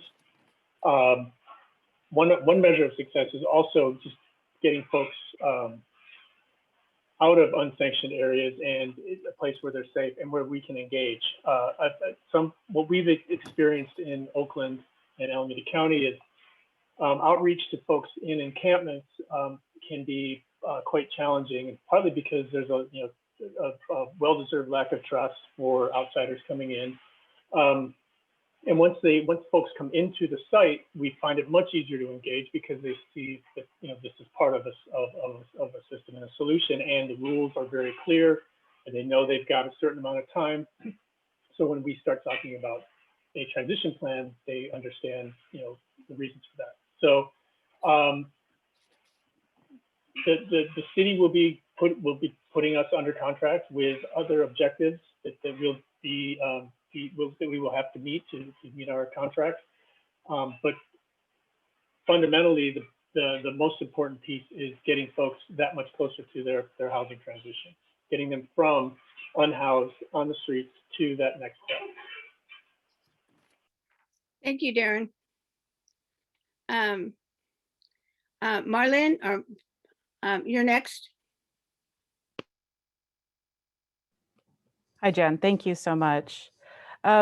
So I guess I was just thinking about my experience in Richmond. I'm fairly new to the area, been here about 5 years. And when my daughter was in TK at Coronado Elementary, we had to step over garbage to get into the school site because there was always this garbage all along the street there. My son played at MLK, he played soccer off cutting. He would have to kick, you know, garbage out of the way as he was walking into the park. You know, I take them over to Nickel. What the playground looks like it's 1970s, 1980s. You know, they still have sand. And so I guess my question is, I know Arda's been asking about questions, so I want to make sure I get to the question. Multiple areas of Richmond, the Triangle, North Richmond, neglected, covered in garbage, amongst many other issues, right? 23rd Street, prostitution, drugs. So my question is, if we can't count on something as simple as Richmond keeping neighborhood streets and parks clean, how are we supposed to believe that the city will do such a fantastic job with this program? That's my question. I think that that's a good question. And I don't know if any of my other peers want to answer it besides me, but I'm a Richmond resident. I grew up here in the city of Richmond, and you know, my family has been here for over 50 years. And so I definitely have seen everything that you talked about, you know, disproportionate neighborhood services. And at the time that I have been working for the city, those are one of the things that I advocate for neighborhoods. And I know that resources are slim. I'm not asking people to believe in the city because I think that trust has to be earned. But what I am asking is to take a look at this project based on its own merits. I think that some of the things that were concerning to me was to make sure that we had things set up so that people could be safe, that we had security, that we had a contractor that had done the service before, that we have partnership with SOS to help with blight abatement, that we really take a look at the parking restrictions in the area around the street to address some of the neighborhood concerns and quality of life. I don't think that this was obviously a perfect process, but I do think that this is a process that, if given an opportunity, could be successful. But I don't think, again, we can expect immediate support or trust. Again, it has to be earned and built. And I can understand with the history of Richmond, residents feeling like they haven't received the resources that they need, why Richmond residents, including my own family, feel that way. But I think for this particular project, looking at it in isolation from that, we have tried to put together the best plan possible. And if I could add, this is Daniel, SOS Richmond. I would also add that of course, there's neglect all over the city. And of course, being unsheltered is on the freeways, on the tracks, and in the corners is one symptom of neglect. So whenever there is a resource that's pinpointed in a specific area, for example, the Castro RV community or the ride-in community, there's incremental and then sustained support to help with the trash abatement, with the supports that need to be brought there. And so rest assured, what can happen downtown is what happens, for example, what we've been doing when we have our showers outside of GRIP. We then clean the whole neighborhood around it. And because of that, the whole neighborhood, the whole surrounding area benefits from this one shower that's being provided. Now we're gonna have the showers right at the Civic Center RV Village. And we'll also have the streets team and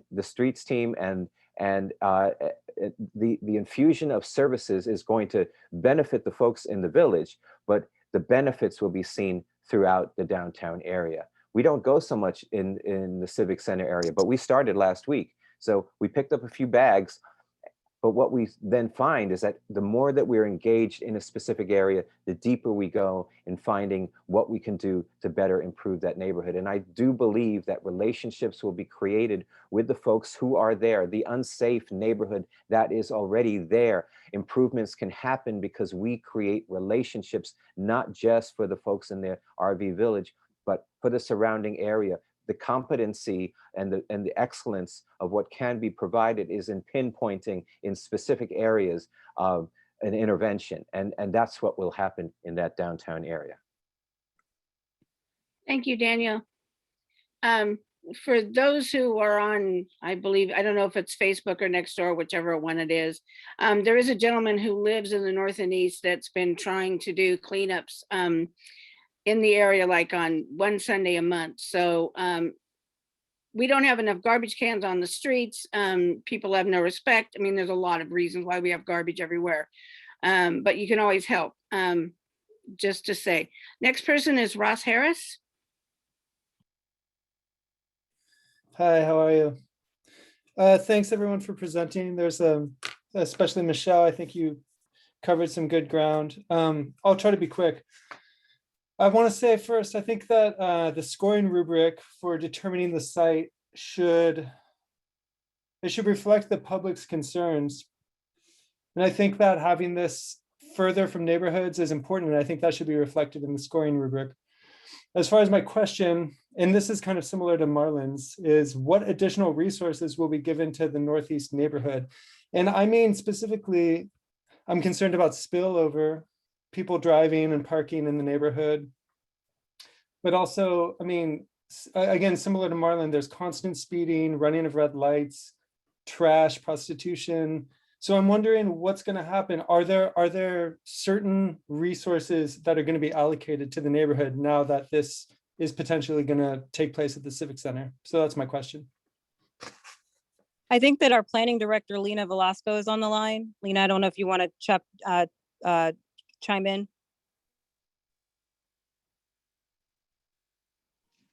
Yeah, is my reception okay?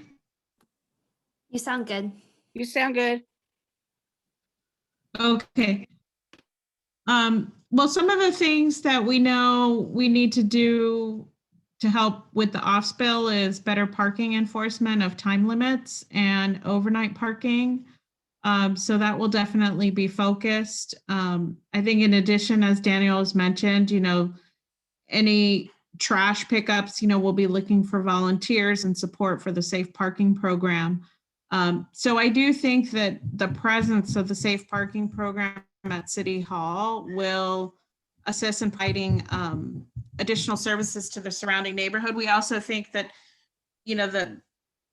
the residents of the safe parking program will be visiting nearby businesses, as we would like to support as we provide support for the occupants and the residents. And if we're able to host a meeting, provide meals, we would look at supporting the local businesses within the neighborhoods. But I think in general, we welcome the community's input as the process and the program gets laid out, and we hope that you will give it a chance to operate and support, and we look forward to working with them.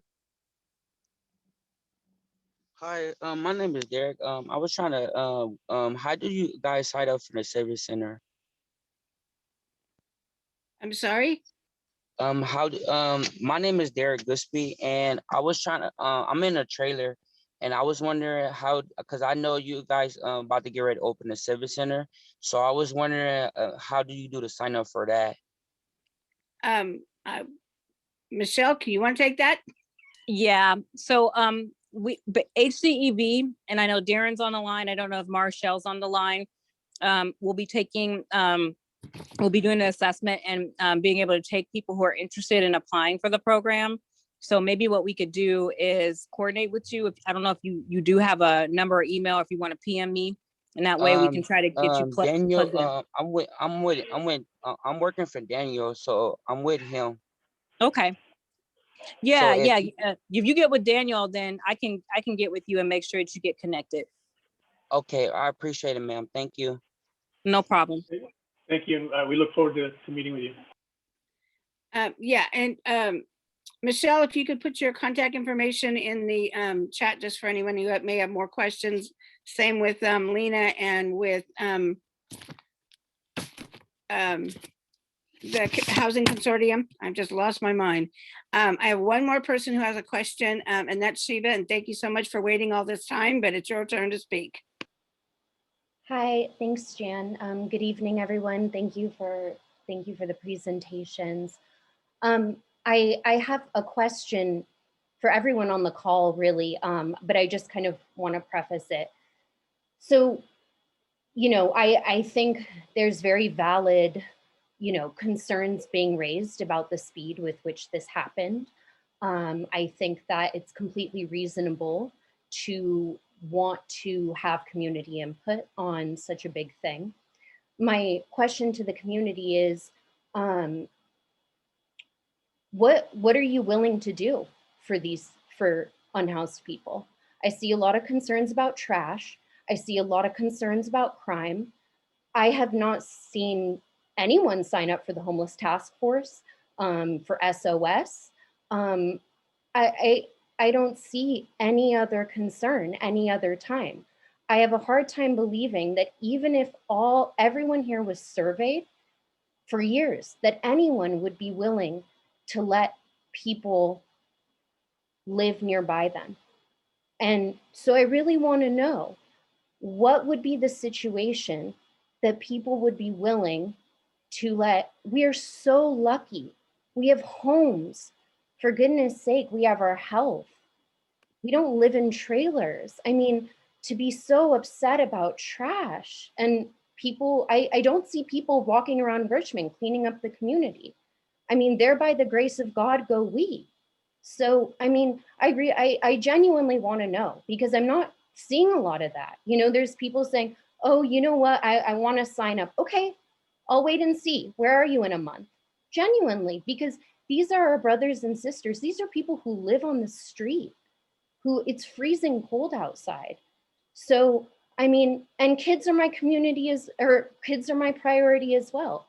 So, I mean, it's just, you know, this conversation can go on endlessly. I have a very hard time believing that there would be a solution that anybody would be okay with. People are saying, for instance, put them somewhere away from neighborhoods. That tells me you have not studied the needs of houseless people. You think they can just be put in a field somewhere without more services. So I really want to know, what work have you done for houseless people that you feel so confident coming here and telling the city what to do? I really want to know. I'm not saying this has been perfect, but I'm aghast at how confident people are in telling the city what to do when they have never showed up for the houseless community. Thank you. Preach, sister, preach.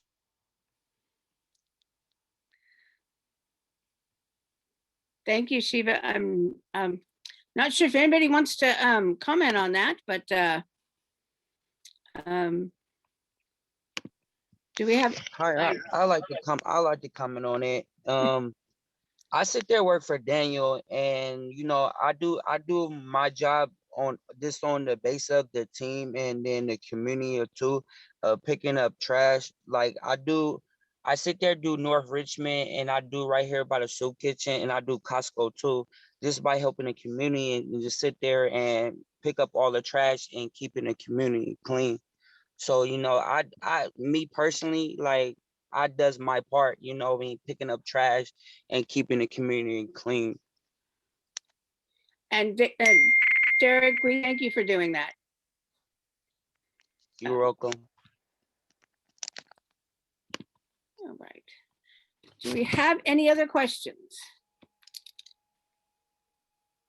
I'd like to tell Alyssa that apparently she doesn't understand or know that my role is timekeeper. So for all of those that felt like they were interrupted, it's my job, and I was getting texts to remind people to ask questions. So sorry about that. It is what it is. Yeah, Arto is our sergeant at arms, and his job is to make our meetings hopefully run for 2 hours. Tarnal, you have a question? Hi, yeah, Tarnell Abbott, Richmond resident. I believe that Michelle said that there were other options in addition to safe parking. And I want to know, I thought safe parking was the only option that we had. So I want to know, what are the other options that the county offered up? So just to make it clear, HEAP dollars are one-time dollars, and they do that and allocate that through a community process. So in 2018, the community said an RV park was something that they wanted. And so that's how those dollars were allocated to that program later on, once that became a number 3 on that priority list. So the county's willing to work. Wait, what do you mean number 3 on what are the other 2 priorities? So when we met back then, core and funding for the warming center at GRIP, and another housing project that the county was working on came up as the top 3 priorities, and the RV park was number 4 on that list. One of those projects was not able to go through, and so then the county kind of moved in the rank choice to move up the safe park RV so it'd be eligible for the funds, if that makes sense. So it's kind of like, no, it's not making sense. I really, what I want to know is, can these funds be used in other ways? In other ways? I mean, I think that, if we were able to, we'd have to go back and get some clarification from the county if they could be used for other ways. What is clear, though, is that they cannot be used past June 30th. So if we were going to use, I understand that there is a deadline. My question is, can these be these funds, are these funds limited to be used for safe parking, or can they be used in a different way? We would have to get clarification from the county, because currently they're allocated for a safe parking program. So if we wanted to use them in another way, we'd have to go to the county and say, the city of Richmond has another way we want to use these funds. Can we use them? And can we find a plan to use them before the deadline? Does the county, did the county have other ways that the funds could be used? So I'd have to go back to the process, and I'm not trying to boggle it down with the process. I'm just trying to make it clear is that the county didn't tell us how to spend the funds. They came to the community and they said, how do you want to spend these? The community came up with 5 choices. Safe Park was number 4, and they funded the first 3. So the county didn't tell us how to use it at all. What were the other 4? So if I remember correctly, and I apologize because this was several years back, there was funding for CORE, which is the mobile homeless outreach programs, which we did do. There was funding for the GRIP warming center, which was closed down because of the pandemic, but which was funded for several years. There was funding for a housing project that, as I understand, the county attempted to put together, but didn't happen. And that is the reason why Safe Park was funded. But Michelle, we may can I finish? That, can I wait a minute? Can I finish? Hello. Hold on 1 second. I believe Lena is trying to answer the one more part of the question. Go ahead, Lena. Yeah, we've used HEAP funds that we've received from the county to pay for core services, and also the current contract that SOS is doing is funded through HEAP dollars, as well as the hotel program at the Marriott is paid for by HEAP. Chanel, does that answer your question?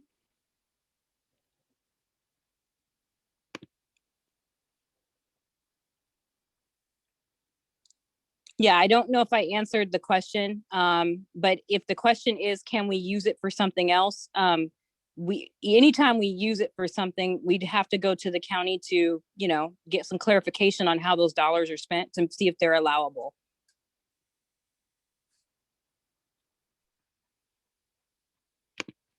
Okay. If we don't have any more questions, I have a couple of questions. I'm trying to understand the process. Eduardo, Yes, so is it possible, this is the RNCC meeting and we try to end this meeting at 9 o'clock. okay, Everybody who spoke here did put their emails in the chat box, and maybe they can explain to you. We did record this entire meeting. All the presentations have been recorded, and Don Gosney is going to put it on YouTube once I get it to him. So it'll be there for everybody. So if you don't mind, we'd kind of like to go ahead and round up. We still have a couple of things we need to do. okay, Garland? so the chat will be included? Yes, Okay, great, thank you. you're welcome. Yes, I think we should just let that Eduardo be the last question and then we can move on because he's already started it there. but he, did you see his questions in chat? And it has to do with the process how this whole thing was set up, and Michelle's PowerPoint does give all that information. I'm happy to stay on if you guys are fine with it. I don't want to violate your process, but I can stay on if you all are willing. I believe we also have RNCC business we have to do tonight. I'm not. Just a little bit, just a little bit. Just a little. I've pretty much done everything else. So I would like to move it to Garland. Are you there? Garland is our PIO, our Public Information Officer, and I see if he has any anything to report. I did see his name here earlier, but I don't know if he's still here. Garland, are you here? Am I unmuted? You are unmuted. Thank you. You want to give, do you have anything to announce? We have only 3 announcements. I'll try to make it very quick. Thank you, sir. One of them, which is the soonest, is tomorrow evening. There's a public meeting in the city of El Cerrito. The city of El Cerrito is wishing to set up a cannabis dispensary on San Pablo Avenue near Schmidt. If you wish to participate in this meeting, it is a Zoom meeting. And if you go to the city of El Cerrito's website, look at their calendar, you will find it listed. It begins at 5 p.m. and goes till 7. And you will have that meeting to make comments as well as through the 15th of the month. You can also submit them to their planning department or to the city manager of El Cerrito. The next announcement is from an author that Cordell sent the information about, but he did not leave the information regarding how to get onto the Zoom meeting. So Cordell, you need to go into the chat and put down that information. The Zoom meeting is going to be called Words Whispered in Water. And it's regarding the levee situation, not only in California, but throughout the United States. This presentation will be given on Friday, the 5th. Actually, that's the date he sent it. And it's between, I believe, 12 and 1:30. Actually, that's 12:30 to 1:30, March the 12th. So if you wish to participate in that, hopefully Cordell will put up that information for you. Also, there is a company that is doing municipal IDs for the city of Richmond. They wish you to know about this. It's called the Richmond Municipal ID Program, wherein you can have a photo ID from the city. It will cost you $15. This is an ongoing program. If you wish to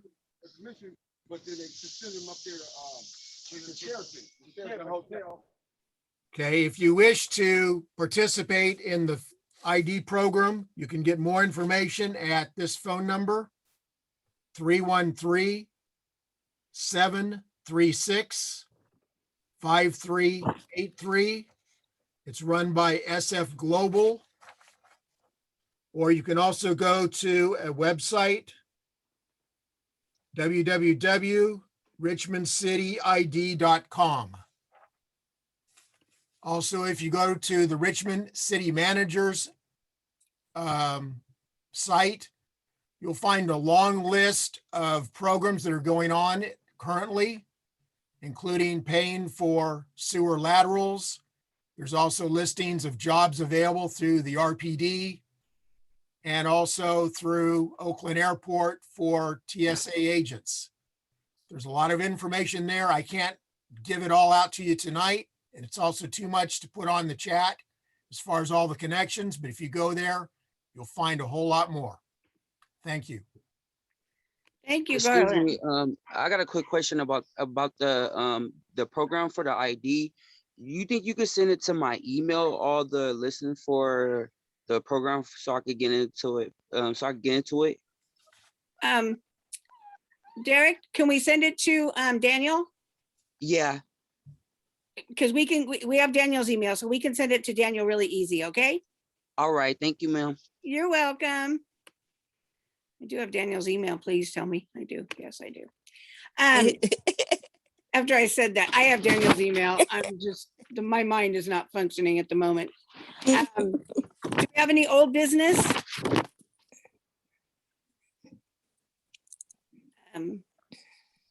I just wanted, for new business, I just wanted to tell everyone, all the neighborhoods that applied for the Love Your Block grants.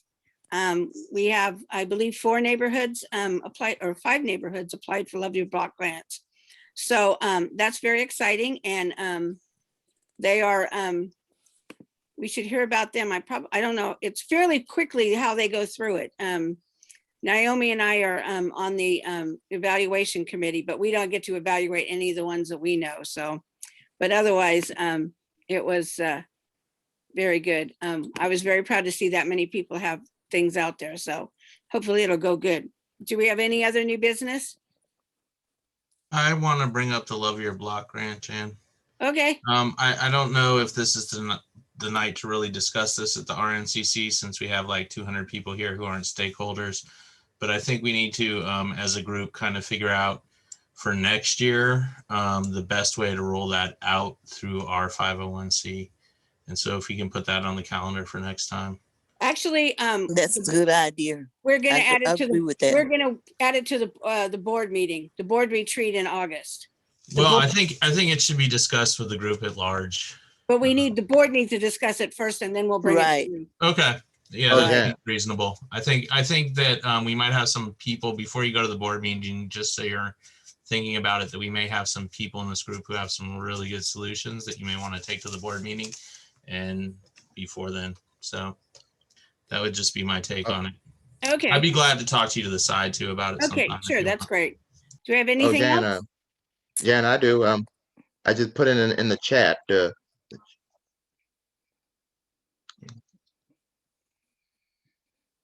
Jan, can you hear me? Yeah, I'm trying to read while you're talking. Okay, so I don't know what you put in the chat. what I put in the chat was I was watching the city council meeting last Tuesday, and there was a discussion regarding the guiding budget principles that management partners had showed the city council. So they want to talk to the community stakeholders about the guiding budget principles. So I thought about this group, and so that's just another suggestion to bring to the board.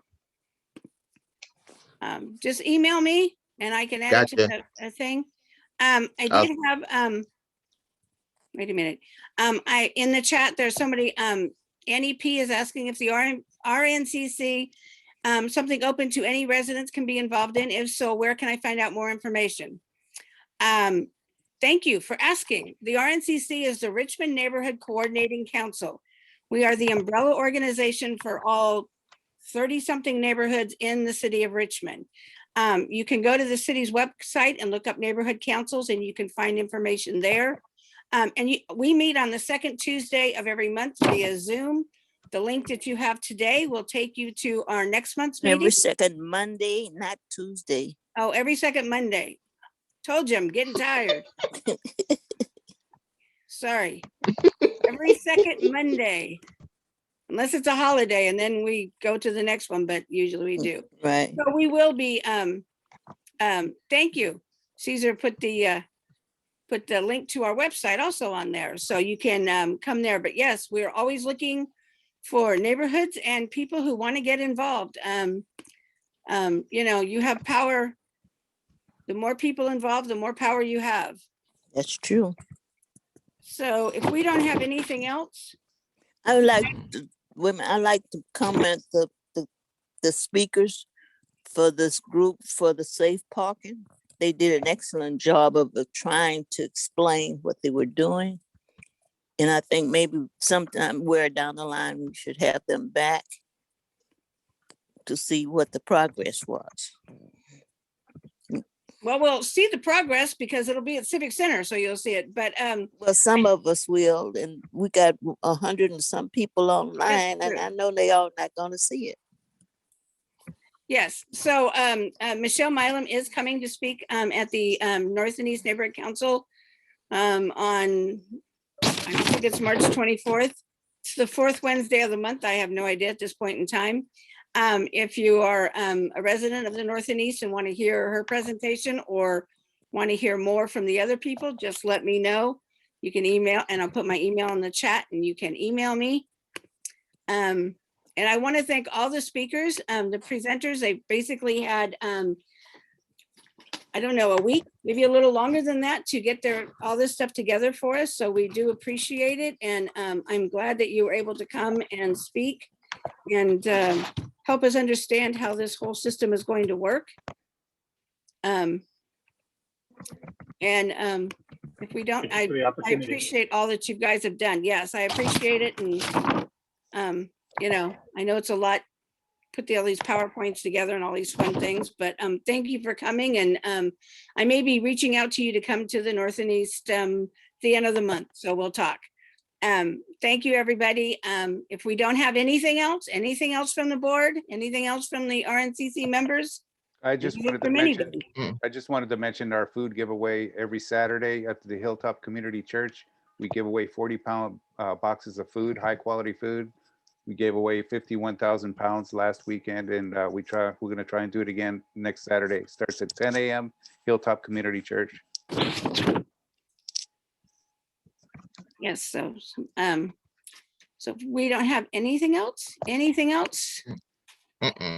am going to say it is 9:14 and this meeting is adjourned. As I said, this is going to get posted by Don Gosney, so you look for it on YouTube. I'm not sure what it'll be under, but it'll be there. So thank you, everybody. We do appreciate it. I've never seen this many people at an RNCC meeting, believe me. You probably won't again after this is over. I'm sorry, John, what is that? You get me the link tonight, it'll be up tonight. Okay, I'll try. I don't know how fast it comes, so when I'll look and I have no idea. I know. I just see it the next morning. I don't know. You had Thank so you, many everybody. neighbors there, Miss Jan. Good night, everybody. Good night. Night, night. Good night, Dandy. Good night, Miss Naomi.